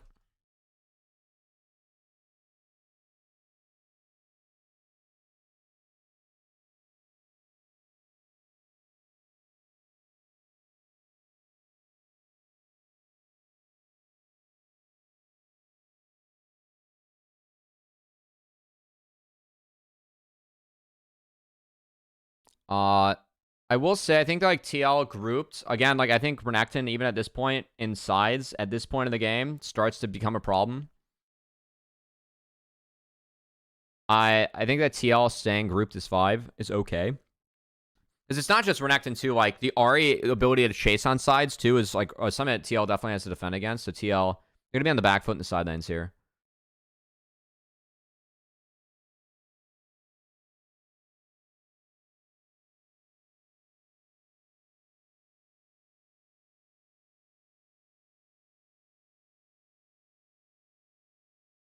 Got impact scoreline is like a legitimate solo queue scoreline right now. The 120 creeps at 22 minutes at 9, 4, and 6.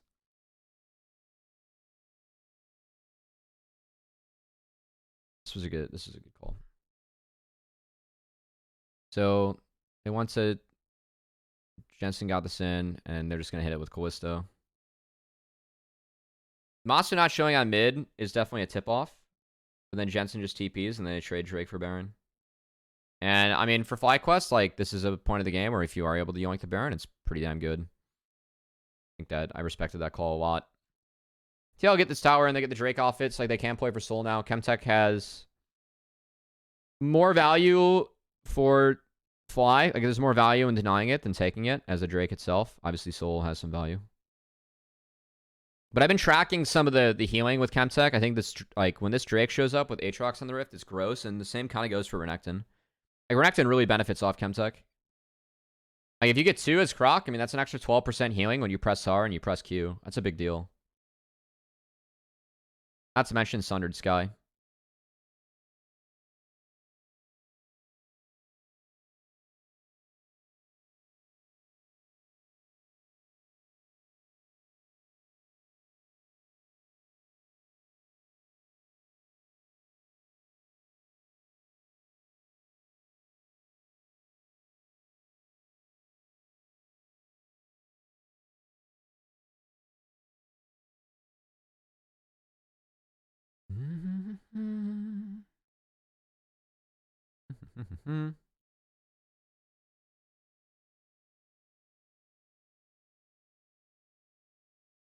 As you can see, like TL's like kind of trying to hover impact here on some of these deploys. Like kind of hoping like if they go for the play on the Rumble, they can like turn with numbers, staying in fog. I think that's a decent answer, but like they're still on the back foot and the sides, right? Like they're the ones trying to respond to a play from Fly.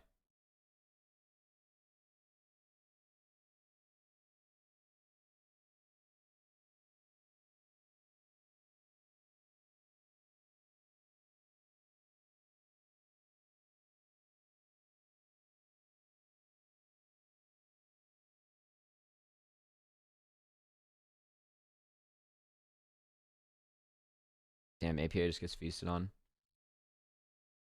I mean, this isn't spotted. They're kind of going for this, like, off the fact they don't see anyone mid. I mean, this could have been turned pretty hard, but they are attacking the 1 TP, right? So there's no one else there, and they get away with it. That's a risky call from FlyQuest, I will say. Because I don't think they saw TL on the top side. I think they just kind of reasonably assumed they're hovering the Rumble. Took an educated guess. That's a flip.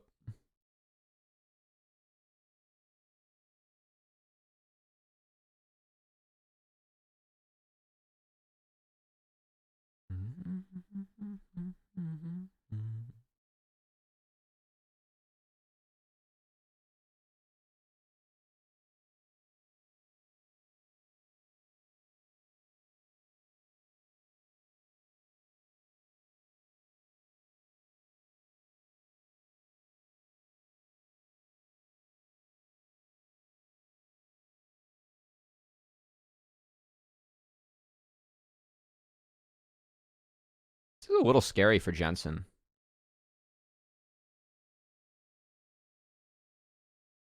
Like, they don't see APA yet. Yeah, the APA ult only catching Bustio kind of hurts. I think Masu's flash is really good here. Because it does get him out of Nico and, like, getting one shot. And I will say that Yawn is in a really tough spot.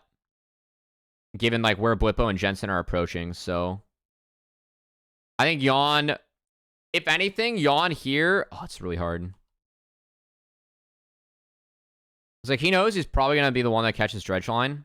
So, like, now that the Dredge Line comes out, maybe he's able to sneak around here, right? I mean, he's in the pit because they see where Blippo and Jensen are approaching from. Like, he needs to be standing... Like, the Rel needs to be in between him and Nautilus. And it's like the one formation that you can have where it's kind of the case. And then he sees where Blippo's at. It's really tricky.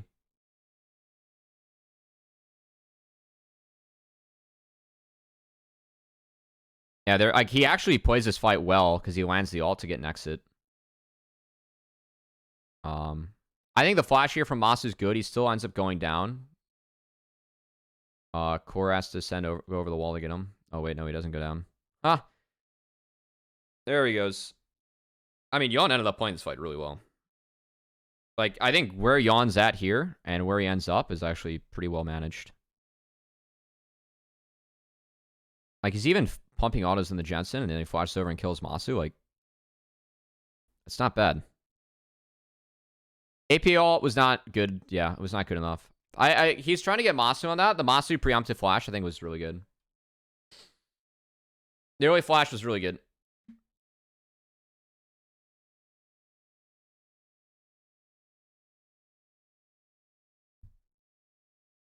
Regardless, though, the Dragon went over to Inspired. Or, oh no, went over to the Callisto. That was tragic. Like, that's the big thing. Because Masu was autoing it, and then the Ren found it. Yeah, I mean, I think Yawn actually managed this quite well. It's not an easy scenario for him, and I think that he actually solved it decently well. I mean, it helps the TL, like, Fly have to commit to peeling the Masu in this fight, which they do their best on, honestly.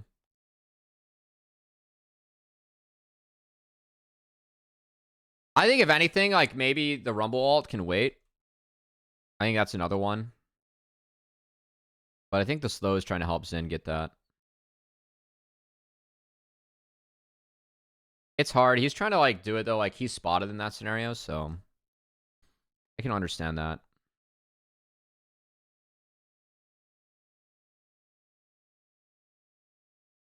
Callista got QSS, so it's QSS plus... Cleanse. Jensen gets MT ult out.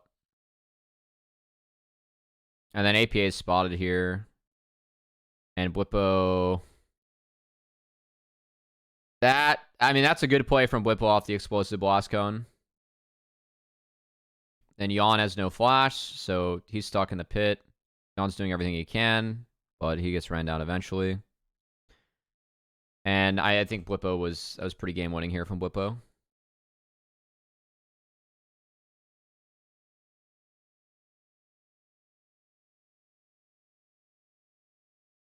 Yep. All right. Game 4.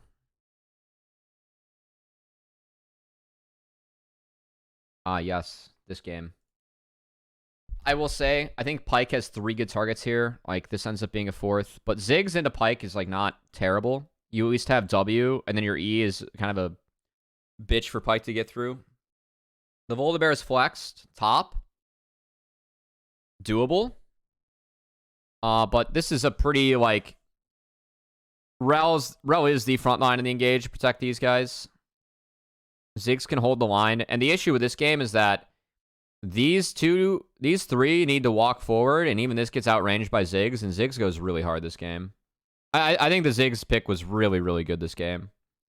So, like, knowing that this is playable, like, the Jax pick is really good in the Volibear. I think that if you're going to even threaten the flex top, you do have to take that away. And Rumble does take away some of Voli's power, especially early on. But I would have rather seen a Ziggs ban. I don't think they expected Ziggs to come out given this pairing. Like, they thought they'd take something that was a little bit, like, offered Ashe Kalista a little bit more support. But I think Ziggs is really good in these 3 and combos well with Rel. And they already played that combo in the series. So I would have, I think hindsight, I think if I'm FlyQuest, I take away the Ziggs.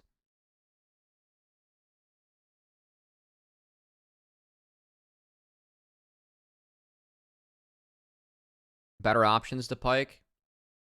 I mean, you could blitz, but Busio's a good Pyke player. He hits, like level 1's tragic, but no lie, like, Pyke's decent here. I think that what happened is just, like, level 1 was troll. I think that you have to, if you're going to take this draft, then each team has to 5-man bot. And that does, like, favor the Ashe Varus team, right? So we do have the 5-man bot. It's just, yeah, Busio just, like, doesn't skill E. He's got a skill E there, and he doesn't flash. I don't blame him for not flashing, because flash is so fucking important early. Like, you really want the Q. Level 1, but, like, now bot lane's lost. Like, bot is legitimately lost off this. Like, just given the E, like, just E skill. Regardless of, like,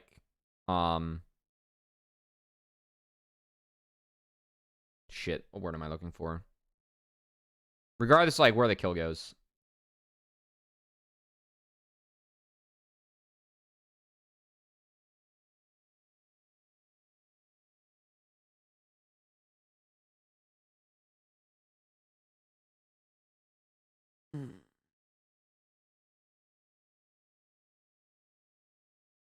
I think the bigger issue of this game was Ziggs rather than the Pyke for FlyQuest. I actually think Pyke has, like, it's a decent game for Pyke. You can push around Ashe.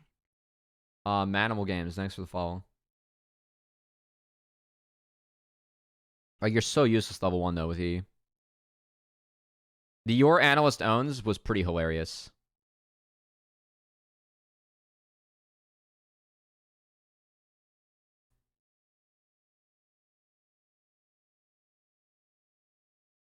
Personally, that was my favorite.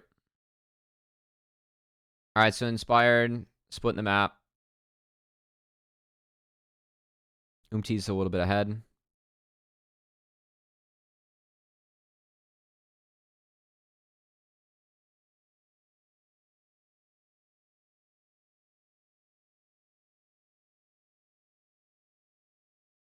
Good place to look to understand how Tier 2 and lower works in NA, because it makes no sense to me. Yeah, Lee, follow this Twitch account.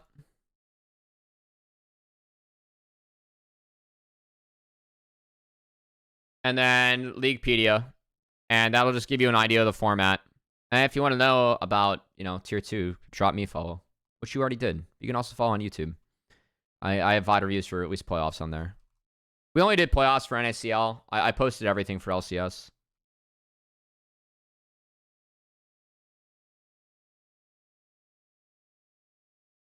So, I mean, bot lane's pretty cooked.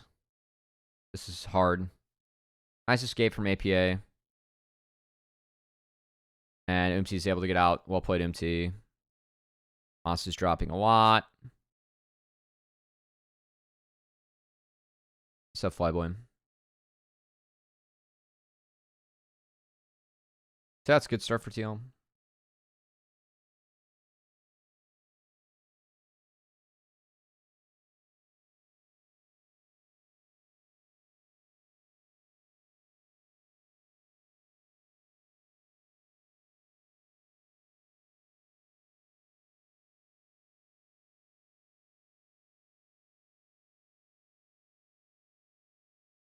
So Blippo, the tech right now with the Volibears, you go Ingenious Hunter, nice natural charge from APA. Again, the Ziggs has some value against Pyke. You go Ingenious Hunter, and then I forget the first item that, like, what it's called. I think it's Hollow Radiance into Fimbulwinter. And then you're abusing that and the item cooldowns to get pretty much a lot of procs on each. Yeah, pros has been great. The drive's always great. I think the Masu story was fantastic. I knew that Masu was from, like, born in Iraq during the war. I didn't know the full story behind it. I think it was really, really unique story. That, I don't know. I think it's, yeah. Like, that's a pretty crazy upbringing, you know? Very different.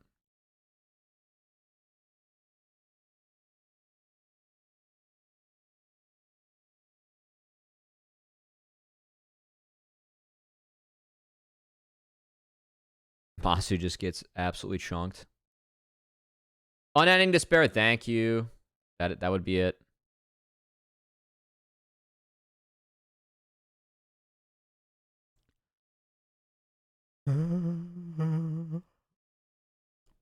I think it's okay. I mean, I think Voli's strong right now, and it's gonna be flexed, and yeah. Alright, so the goal is that we throw the Vi onto the Ziggs. And Empty's here to play defense, which is good. So Busio gets the kill, which isn't quite ideal. But Fly gets out, and that's good.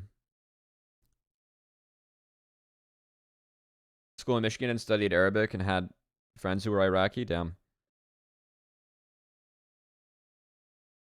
I don't exactly know how Yon ended up here. I think that, like, for Masu and Busio, I really like the angle they had.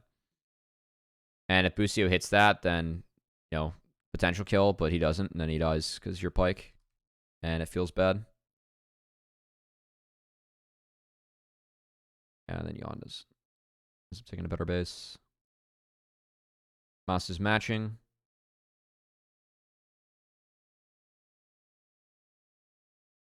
Really smart base by Masu, actually. Because he still gets that wave. And he had the match Callisto.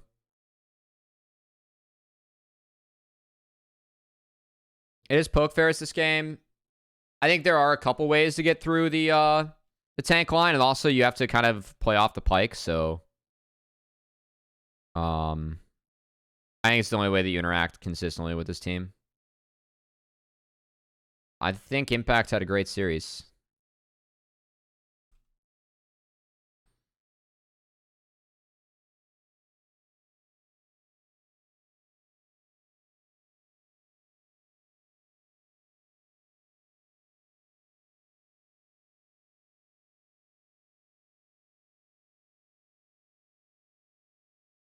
Nice sidestep coming out from MT. Like, pretty much he gets out of there just because he sidesteps everything, and that's really big. I think the TP and the answer from FlyQuest was actually good. And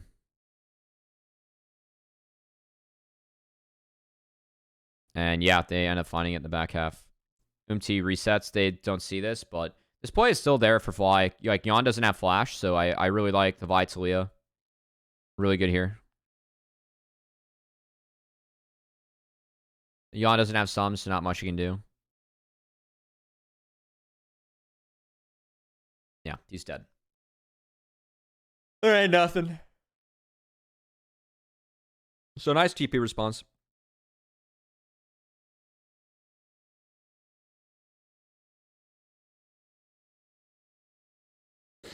All right, the Grubs Queen Rel.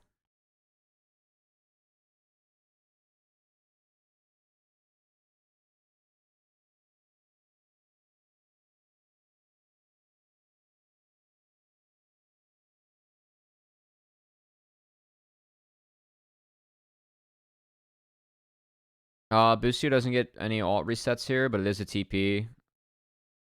Nice sidestep from APA. Busio knows they have this kill, so he doesn't go for the elongated hook, which can't get canceled by Ziggs W. He just goes for the auto Q autos with the Hellblades, which save ignite. That's good. Busio I really like his Pyke. It's definitely, you know, more of a solo queue pick. It's hard to pull it out in comp. He has one combo that's fucking crazy later. But ultimately, yeah, this pick didn't go the way that they wanted it to. Setting Ziggs behind like that, though, is really powerful. I think that's a good play from Blippo and something that FlyQuest should definitely look to do. Again, if I'm going to hindsight Harry this game, then I think the Ziggs ended up having a really significant impact, given like how some of these fights played out. Pestering him about this build on stream when the build became popular, and he was like, "I will never play that build, especially not in comp, because it competitively ruins Volibear and makes me never want to play the champ." That's funny. I mean, I'm gonna guess that he usually plays Sundered Sky top and then tries to pressure, right?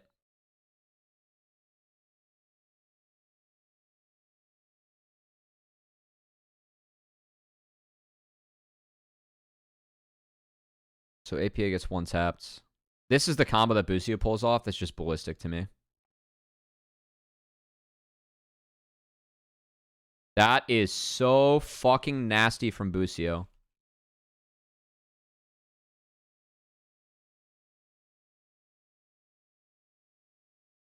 That is absolutely ridiculous. Nice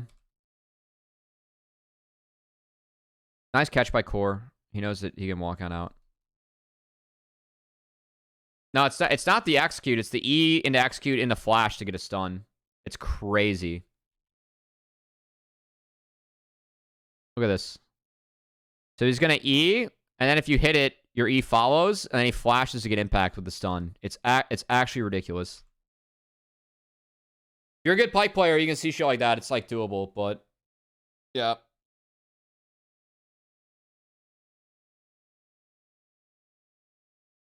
Oh, you guys didn't notice that? Yeah, it's absolutely ballistic. That said, I mean, TL's still in really good shape this game. APA getting starved out, like, again, I think FlyQuest has to do this to win. The Vi is definitely a good way you can attack Ziggs. Like, Vi Pyke Talia is, like, actually pretty lethal. I mean, again, I was kind of a fan of the Pyke this game. But I think Ziggs, like, did some pretty big work, even after being set behind. I'm going to guess that APA did it go Seraphs this game. Because A, just Ziggs damage, and B, Pyke doesn't care about the shield.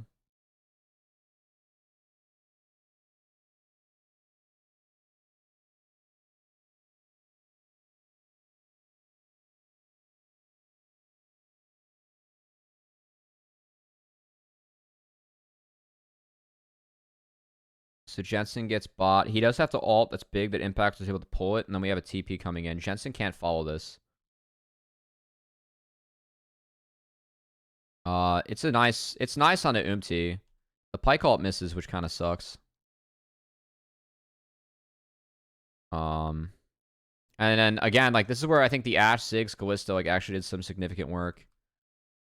Like that, like it's really tough for Volibear to like walk in there. Like he had Ghost going, and the Ashe just kind of like negates it all. So like they can't get anything else off that play, even if it's a good pick on the Umti, and they burn quite a bit for it. So now like, Buppa doesn't have shit, and that's your tank that's just kind of gonna stand there.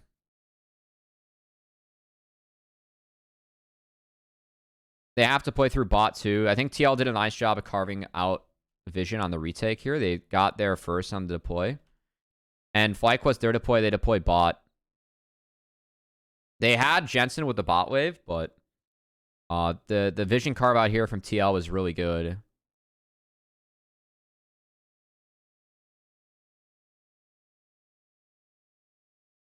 And then Buppo he's got nothing. He's trying to buy time for his ult, but he gets caught. So Dragon's done. Good. Close to team stacking. They're stacking at a pretty good timer too. I think this TP from Jensen is fine. In fact, I'd call it good. So good response from Fly, but I really like the retake and vision carve out from TL.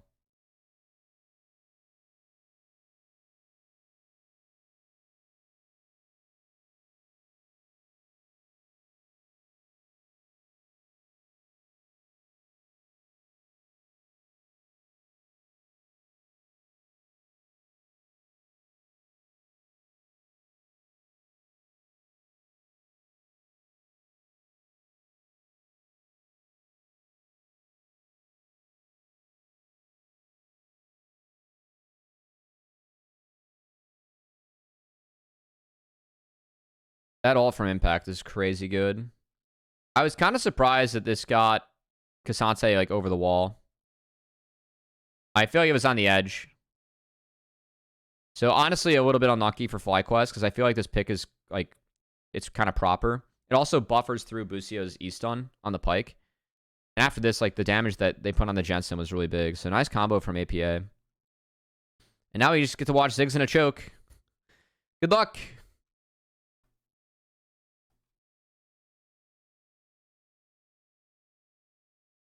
So now TL has fast track to Baron. They reset the right members. One's out on the map again.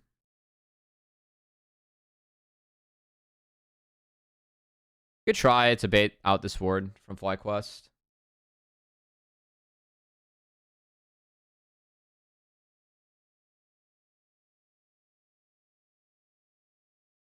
Ziggs has the Andres now and is at the same item break point as the Taliyah, so APA did bounce back pretty well this game. And like, I mean, Ziggs scales so hard with items.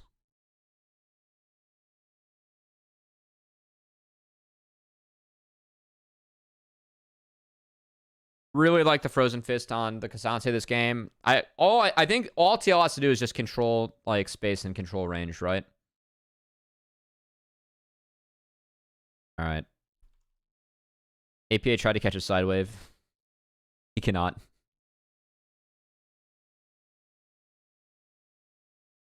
And we start the Baron. This is where shit gets bad. I mean, Dragon's about to spawn here. So FlyQuest starting this Baron. Like, you're doing it against a team that like has a lot of poke. I think that once they pull the TP, like they should honestly like kind of try and play for mid. Like get out and see if they can play for mid and then shift their power down to the Dragon. Because shit gets kind of weird here. It's like now they're basing on a war. It's going to get canceled again. They're just being pushed up the river with Soul spawning.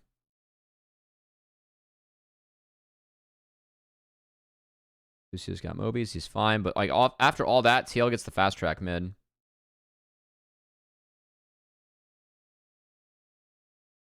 Like this comp being able to set up is really strong.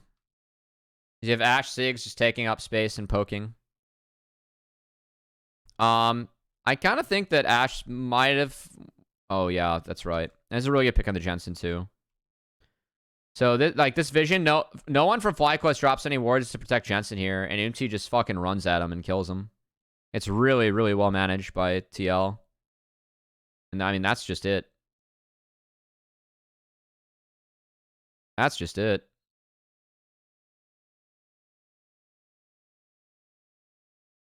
TTL playing really slow and just taking up all the space they can. It's really, really good from them.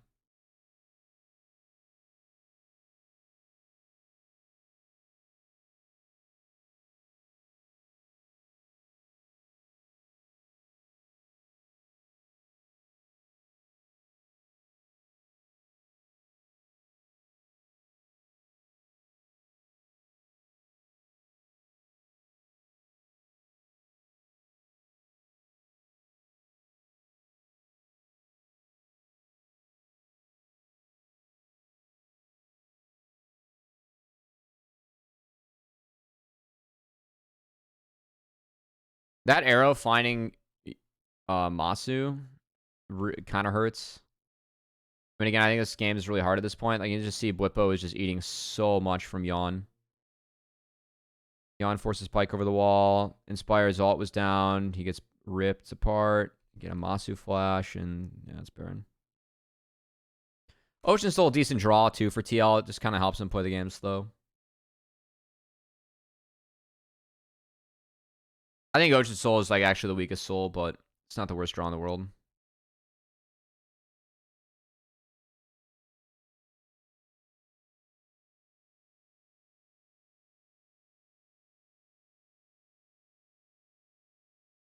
I'm super down for Jensen to look for this, by the way. And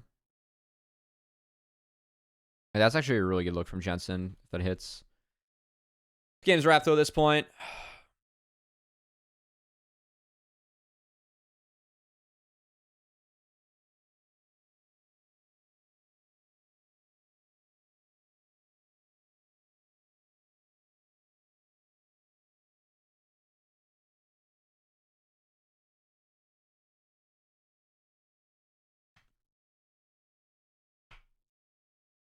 Lucio misses ult on core. If that hits, maybe they can get a reset on APA.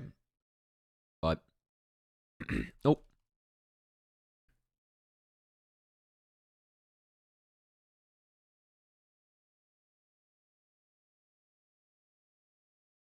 Game 5.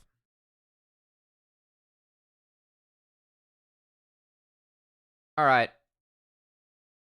If we're gonna hindsight Harry this draft a little bit, I'm not too familiar with the Annie coming back yet.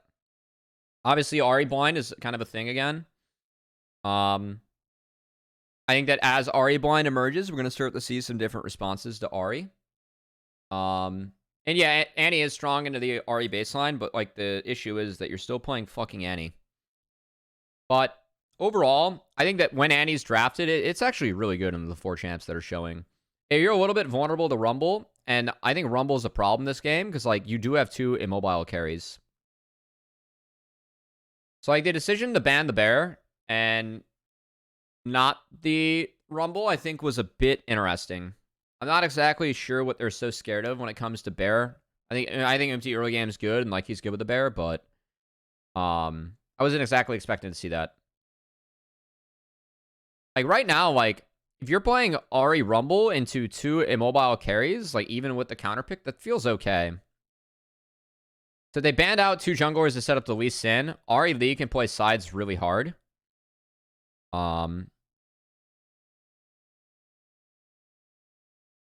Which, I mean, I will say, like...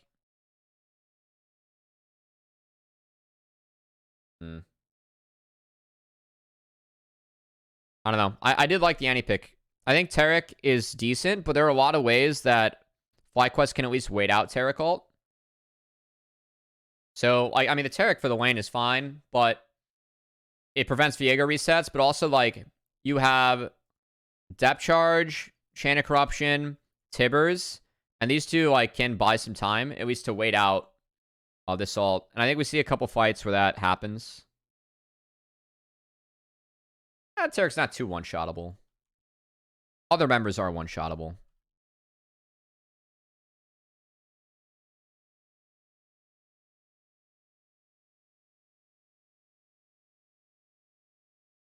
I will say Lee Sin's a little bit of a deny away from Annie, too. I think that Annie Lee is actually a pretty good combo. You can create some executes. Annie Viego, it's fine as well. It's inspired Viego.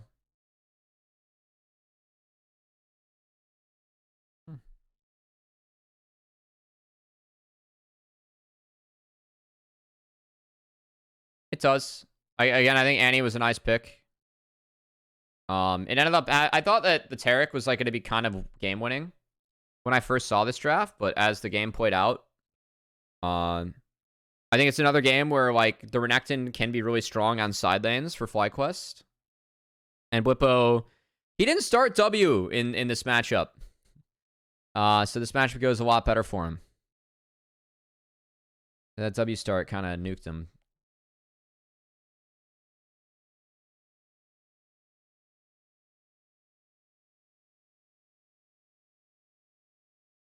Nice find there from API on the charm. Bring me back to World's Live View till the dawn.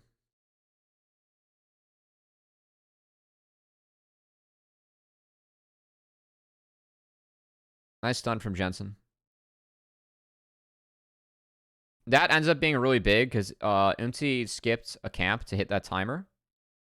And so now he is level 4, or 3 to 4, sorry. So that's some pressure that goes over. Now Viego,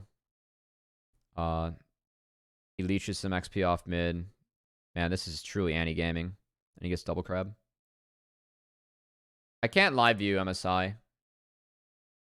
Unless I get co-streaming rights, which I love all 50 of you, but I don't think that's enough to quite grant me co-streaming rights to anything.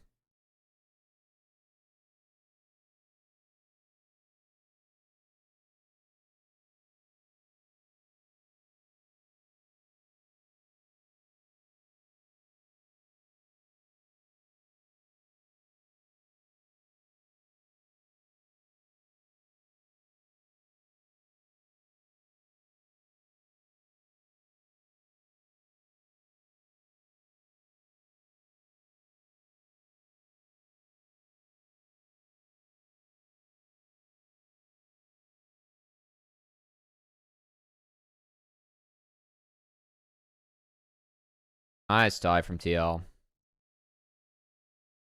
Good dive from TL. Only burning a flash, so that's nice. We have the level 6 chunk from Jensen on the Ahri. I mean, this is pretty standard in the matchup. Like Annie, you just kind of drop Tibbers to get HP advantage.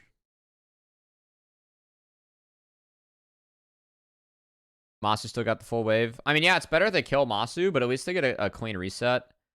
It does delay the dragon timer, but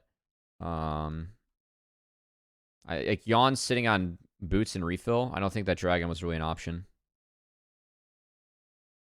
They can take it on another timer.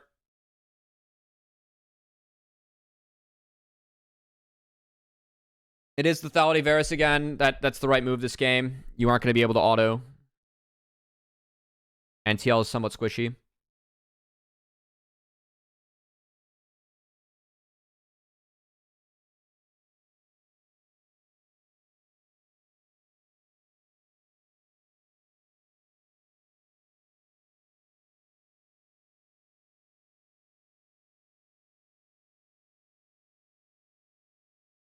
Busio, when I saw this play, I was like, wow, Busio actually just like walked up and died. So the Aftershocks traded out. And then he's trying to go for the auto on Yon, but the wards come in from TL, so Yon kites it out, and Busio dies. And they get cleansed out of Masu too, so... Boots coming in big. APA is here. He had mid-shove. So that's the dragon.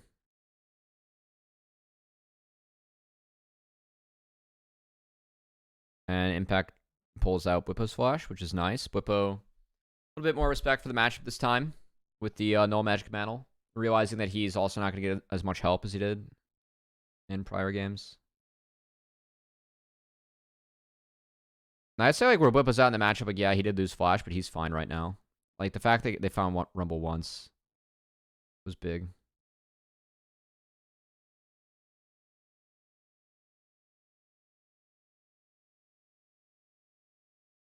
But I mean, ultimately, like right now, it's not too bad for TL. Like they got a dragon. Impact's up, XP. Went out the chunk trade, which is gonna help set up the grubs. So FlyQuest have fast track here. Jensen gets bone plating. Core's up, and they bring Yon as well. So Bwipo's dead. And that's grubs. I think it's a nice answer from TL. I mean, the only bad part is, like, they brought Callista up, too. But, like, once that kill lands, then Callista kind of wants to be bot. They don't do that, though. They hard play for the grubs. And Bwipo TP's back, so they get most. And then they catch Yon on mid. It's a good catch by Busio. Yon shouldn't be here. They're looking for the dive bot, which okay, hold on. Let me look at this again. I might have misspoke. They spot Yon deploying here when Bwipo dies. Yon's on a ward. And they're going to keep Yon here because he can't farm bot. I think APA might be able to farm bot, but even that's hard, especially like if Busio is able to flash. Or he flashes. So bot's kind of just tough. But Yon catches this wave high as they're on grubs. Yeah. So I think Yon's got to like wait for that one or wait to get some help. I think that's the oops. If it's not that, then like after this...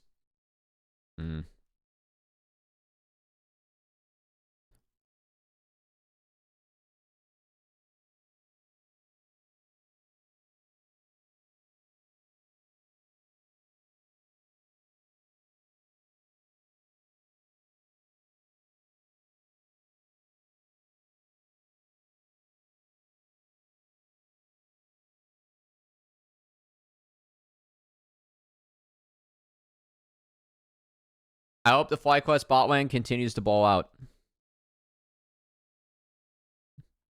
We like fistfights in League, you know? No, they definitely like got behind in some wins here. I mean, I think that each player really stepped it up as the game went on, which was good. But yes, they definitely got behind some wins. So that's part of the game they can look to clean up.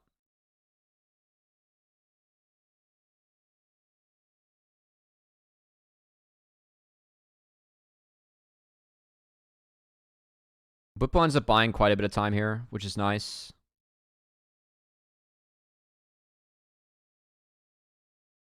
And Busio's here to boot.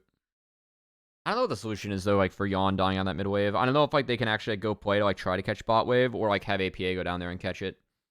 It's like you still want the grubs, like you don't like want to fucking TP out and send people elsewhere, but maybe they could have like sent APA down there and then threatened the TP too. Hang on.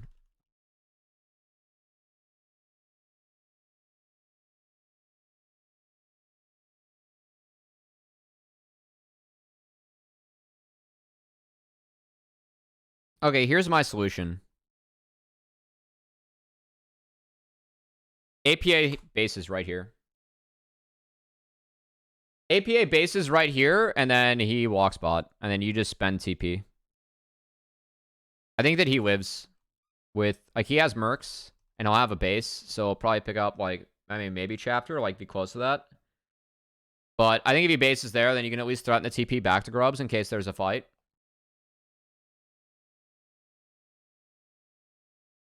Because I don't think, like, him rotating up to that top play, like, for me, Blippo's already dead. And then you can always TP to it if he's not dead, if you're basing right then. So you'd actually have a lot of power. It's like, this just play out where...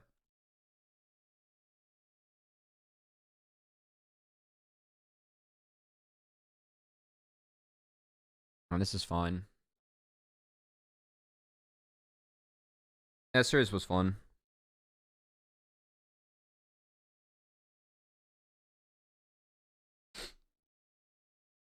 I had to shave the nose hairs. I'm sure that's what chat wants to hear, but you know.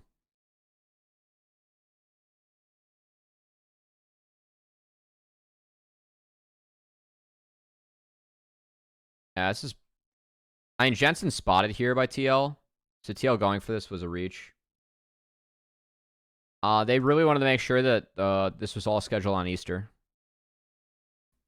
So, like, this is all spotted. Jensen was spotted. And then they wait this out with the Chain of Corruption, which ends up being massive. And then the depth charge from Busio was really good.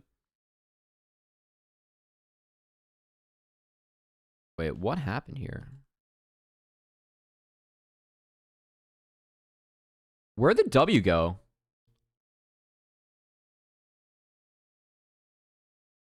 Because that's the Q.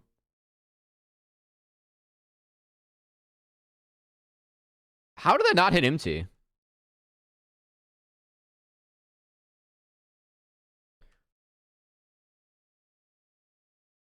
Wait, did he throw the W into the fucking wall? Did I see that right?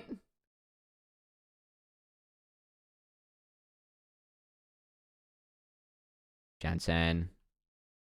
I don't know how no one died here.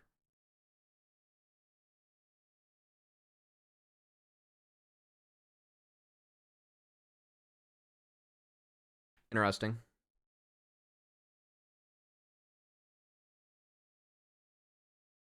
Yeah, I maybe just got like lost in the wall. I don't know. That was super weird. I think that was a really good look for FlyQuest, and I don't think TL should have ever went for that. I think that was a little bit of a tempo nuker for TL. They had to burn 2 flashes to get out of there.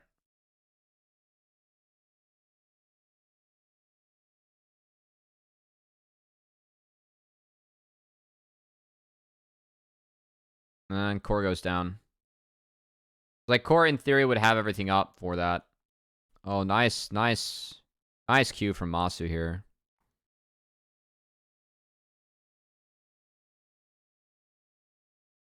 Yeah, TL, yeah. So I think that play makes this play really expensive for them. Like, yeah, they don't have numbers, but...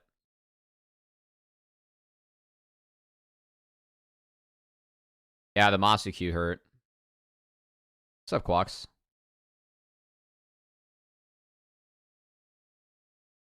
I'm pretty sure we have 3 of our 4 OQ teams decided, Quox. Am I right about that? It's Winthrop, Ole Miss, and who else? What's the other one?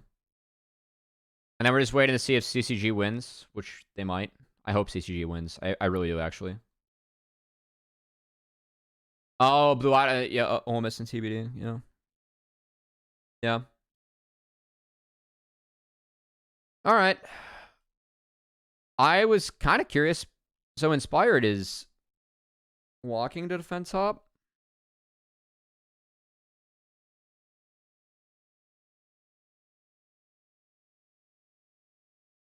I think Fly is just really late to get on the dragon it was kind of weird to me. Like, they spot everything on Herald.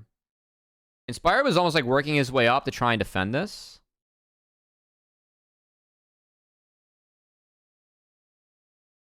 Like, once they spot Lee Sin on this ward, for me, like, they have triple control ward on Drake. And that, like, Inspired walking up to defend this was a little bit of a waste of time. I think that he actually could have, like, went straight to the dragon here.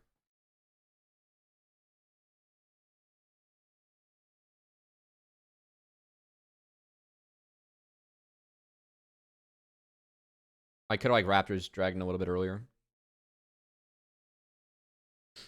I hope CCG wins as well. It'd be fun to cover them in the promotion tournament. I feel like them and Winthrop are the favorites. I don't think Ole Miss gets out. I haven't seen enough tape on Blue Water League. Uncle Sam's been stepping it up a little bit of lately from what I've seen, and I think that's Ole Miss's best chance that can continue.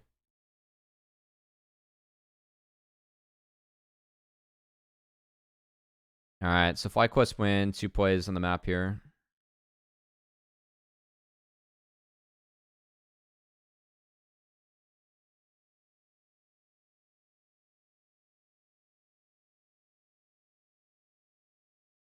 Yon lives, but he's too low.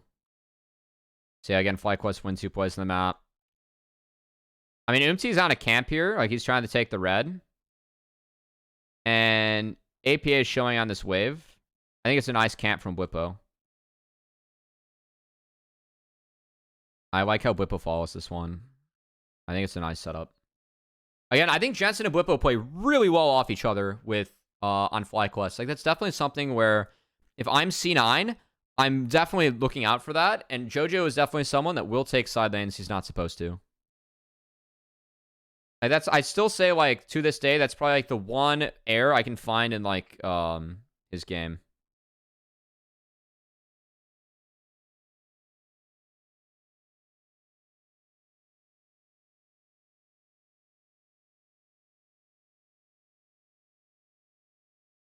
Good flash by Busio.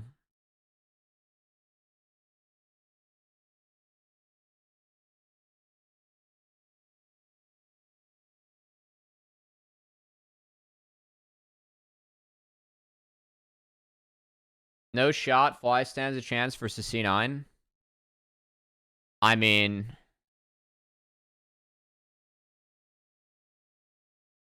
I think if there's anything we learned from this playoffs, everyone stands a chance.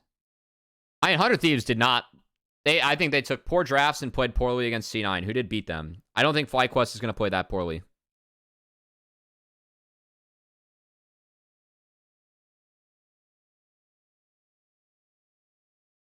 Oh, just we boil it down to hands gap. Berserker playing better is the best thing that C9 fans can hope for sure.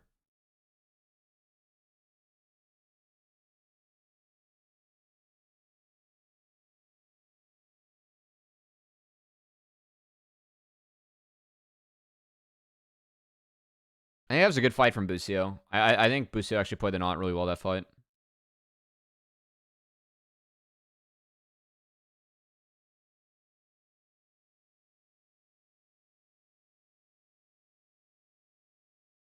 I think C9 abused what I think is very abusable with 100 Thieves, and that is that Sniper has never seen a side wave that he doesn't like.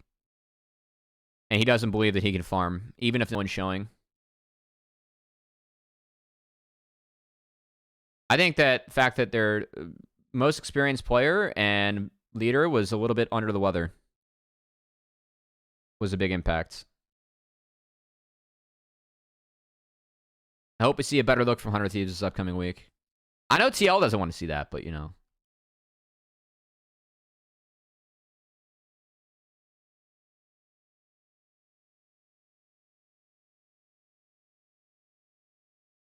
I went through that series. That VoD review was pretty fast. I like the series of events a lot from TL. I think FlyQuest is fucking trolling, to be blunt.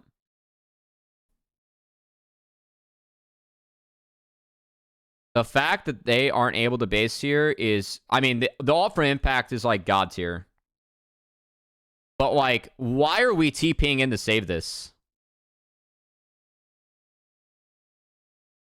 Like, this was game throwing. I have no words. We could have, you know...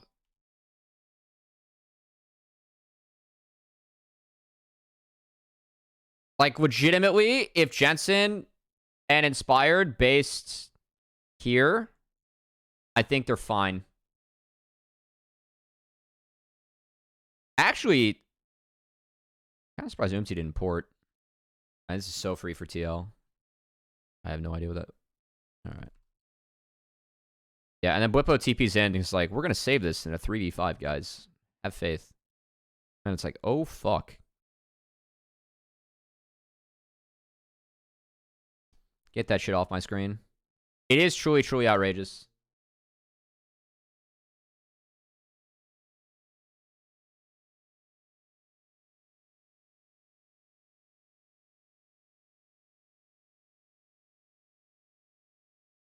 Masu did not even try to be Gumayushi.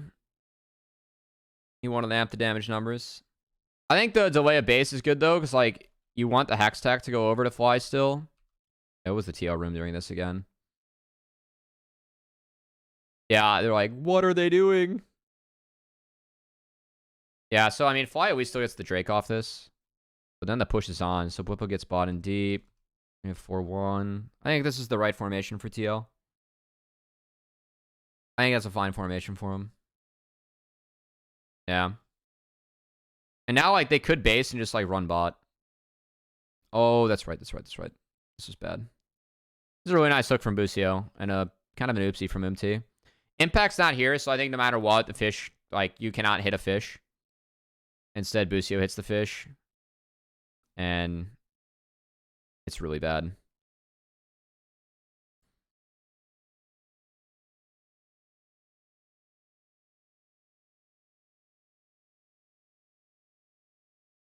I mean, Yon did his best, but, like, the fact that the shutdown went down and now FlyQuest have control while TL has Baron is bad. Oh, that's right. Jensen had to be a homie here.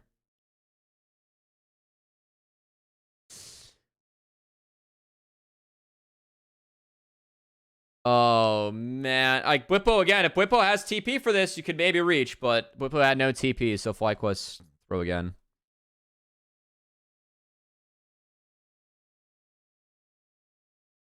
That's what we call in the fighting games business the homie stock from Jensen, you know?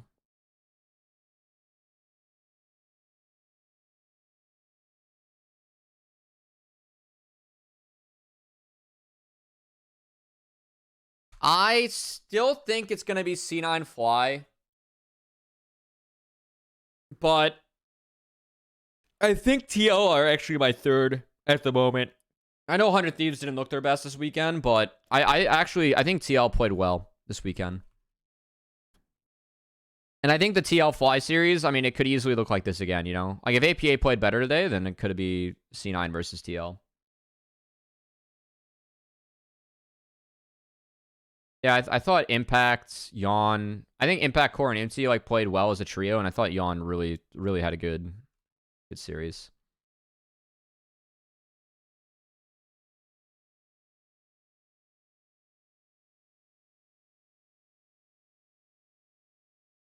I don't know why everyone's saying Impact woke up. I feel like Impact's, like...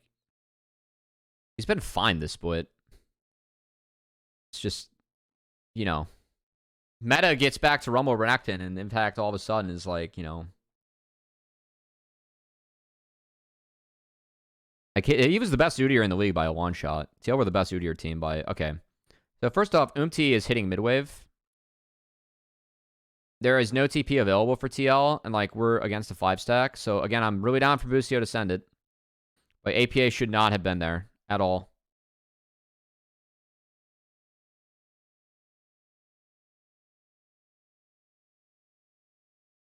I mean, I do think that APA, like, has to play better. I think that TL has high expectations given like who's on the roster, and I think that APA is like not playing well like that well right now. He played much better against Dig. I think everyone like talking about him typing. I don't give a shit about that. Like if he's playing well, you can type all you want. It all comes from the fact like he's not playing well enough. So he played much better against Dig. That's good.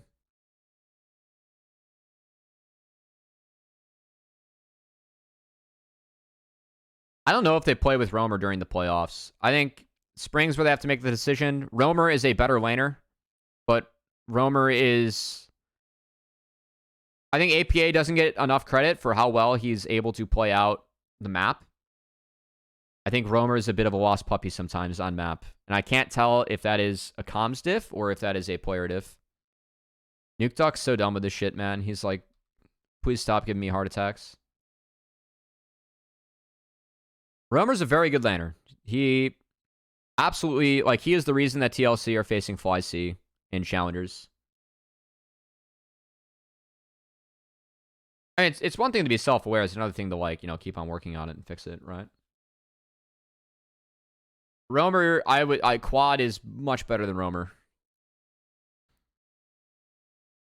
They're each about as good as the other in lane. Quad is much better outside of lane than Roamer.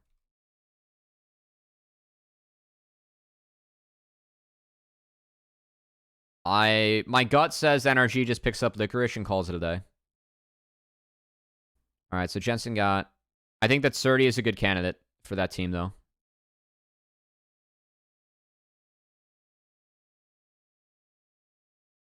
I mean, that's possible. I filled out my ballot, but I'm not going to say who wins yet. My pick was Surdy for most valuable prospect. I will say that. I had Surdy, Quad, and then Yuji. So...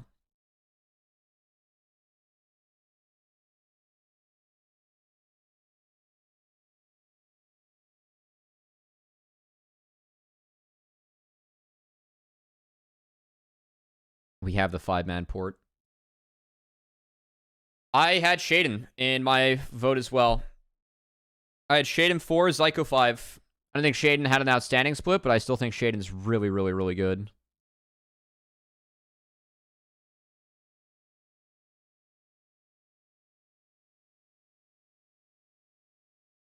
That's... jungle is NA's best role. It's no contest. It hasn't been since I started doing this almost 4 years ago. They wouldn't be candidates for me with that, but yes. Their AoE's playing much better.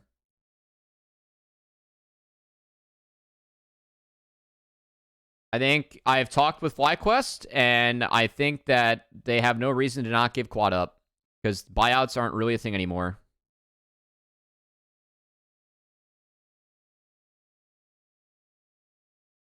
Only been casting for 4 years. Yeah, I've only been casting for a 7th of my life. And half of my professional career. Oh. Fly should promote him? You think that Fly should play Quad instead of Jensen? You might be in the minority in that.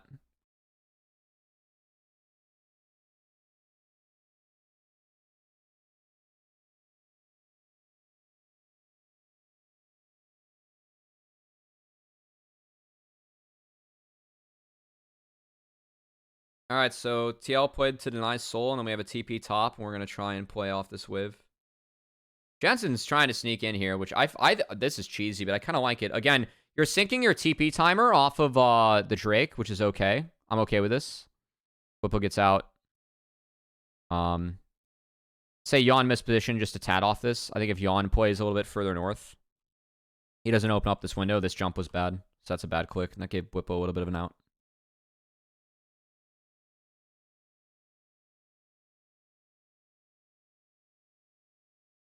So Jensen always gets a turret off this, and then Whippo lives. He didn't get the turret off that.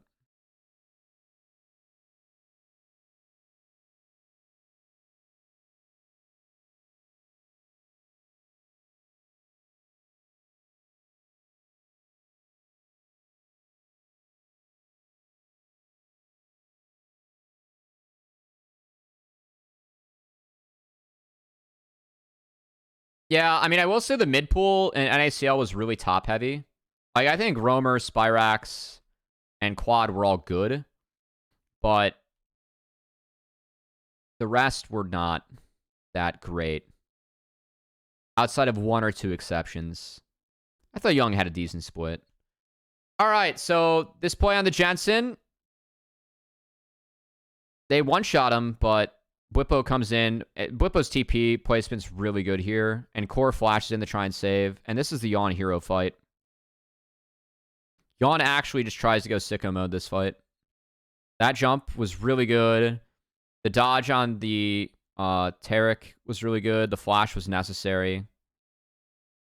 So he goes down, but at least he bought some time. Yes, if it was the most valuable player award, Quad would have been the very likely winner.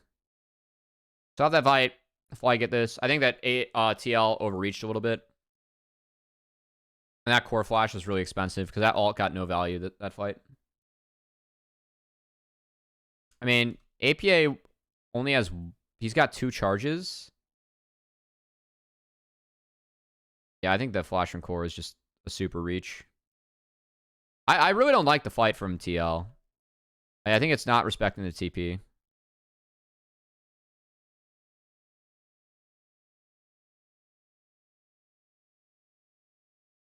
And you're already giving Viego resets. Like, Yawn wasn't here for this play, so...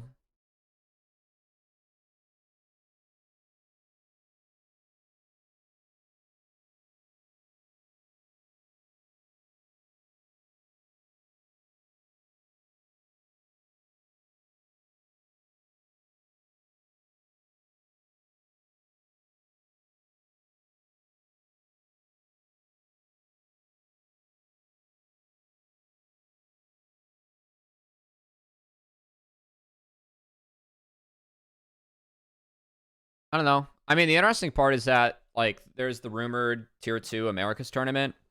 So, like, if YC keeps this roster together, they could realistically win that tournament. And I really hope that, like, that doesn't happen, because I feel like 4 players on a team literally could be first options to, like, go LCS for some teams, you know? But I don't think that all of them get picked up. Yeah, there's a rumor going around, like, they announced it last year, like, they're working on it, but the Tier 2 event.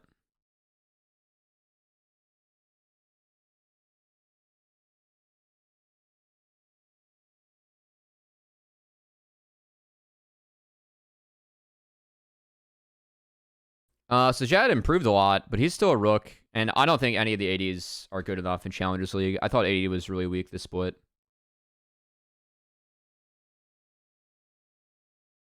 I think the difference between LCS ADs and NACL ADs were very significant this split. Sometimes it just happens with the role. Good poke landing on the core before.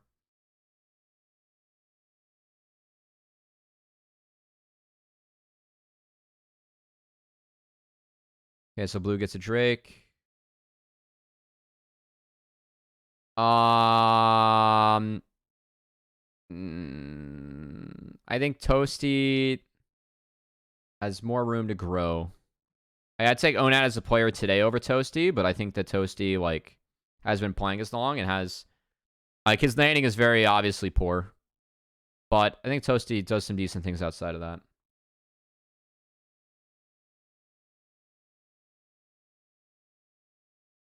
Yeah, I mean, you're right, or gotta be kidding me. Like, that Fly C roster, like, half of it would have been EG. Teams like MU and Fly C. I think Fly C were the top teams, but I actually think it was kind of close. And the biggest difference is that one's a collegiate team, the other one's an LCS org.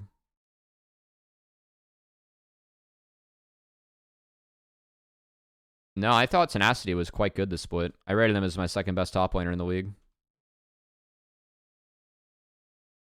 Yes, this fight. So this fight, I mean, this is where the game ends. Jensen simply waits out Terracult. And then it's the flash execute onto Yawn. Or I should say Core and Impact. I mean, APA has no TP and is showing on this wave. Like,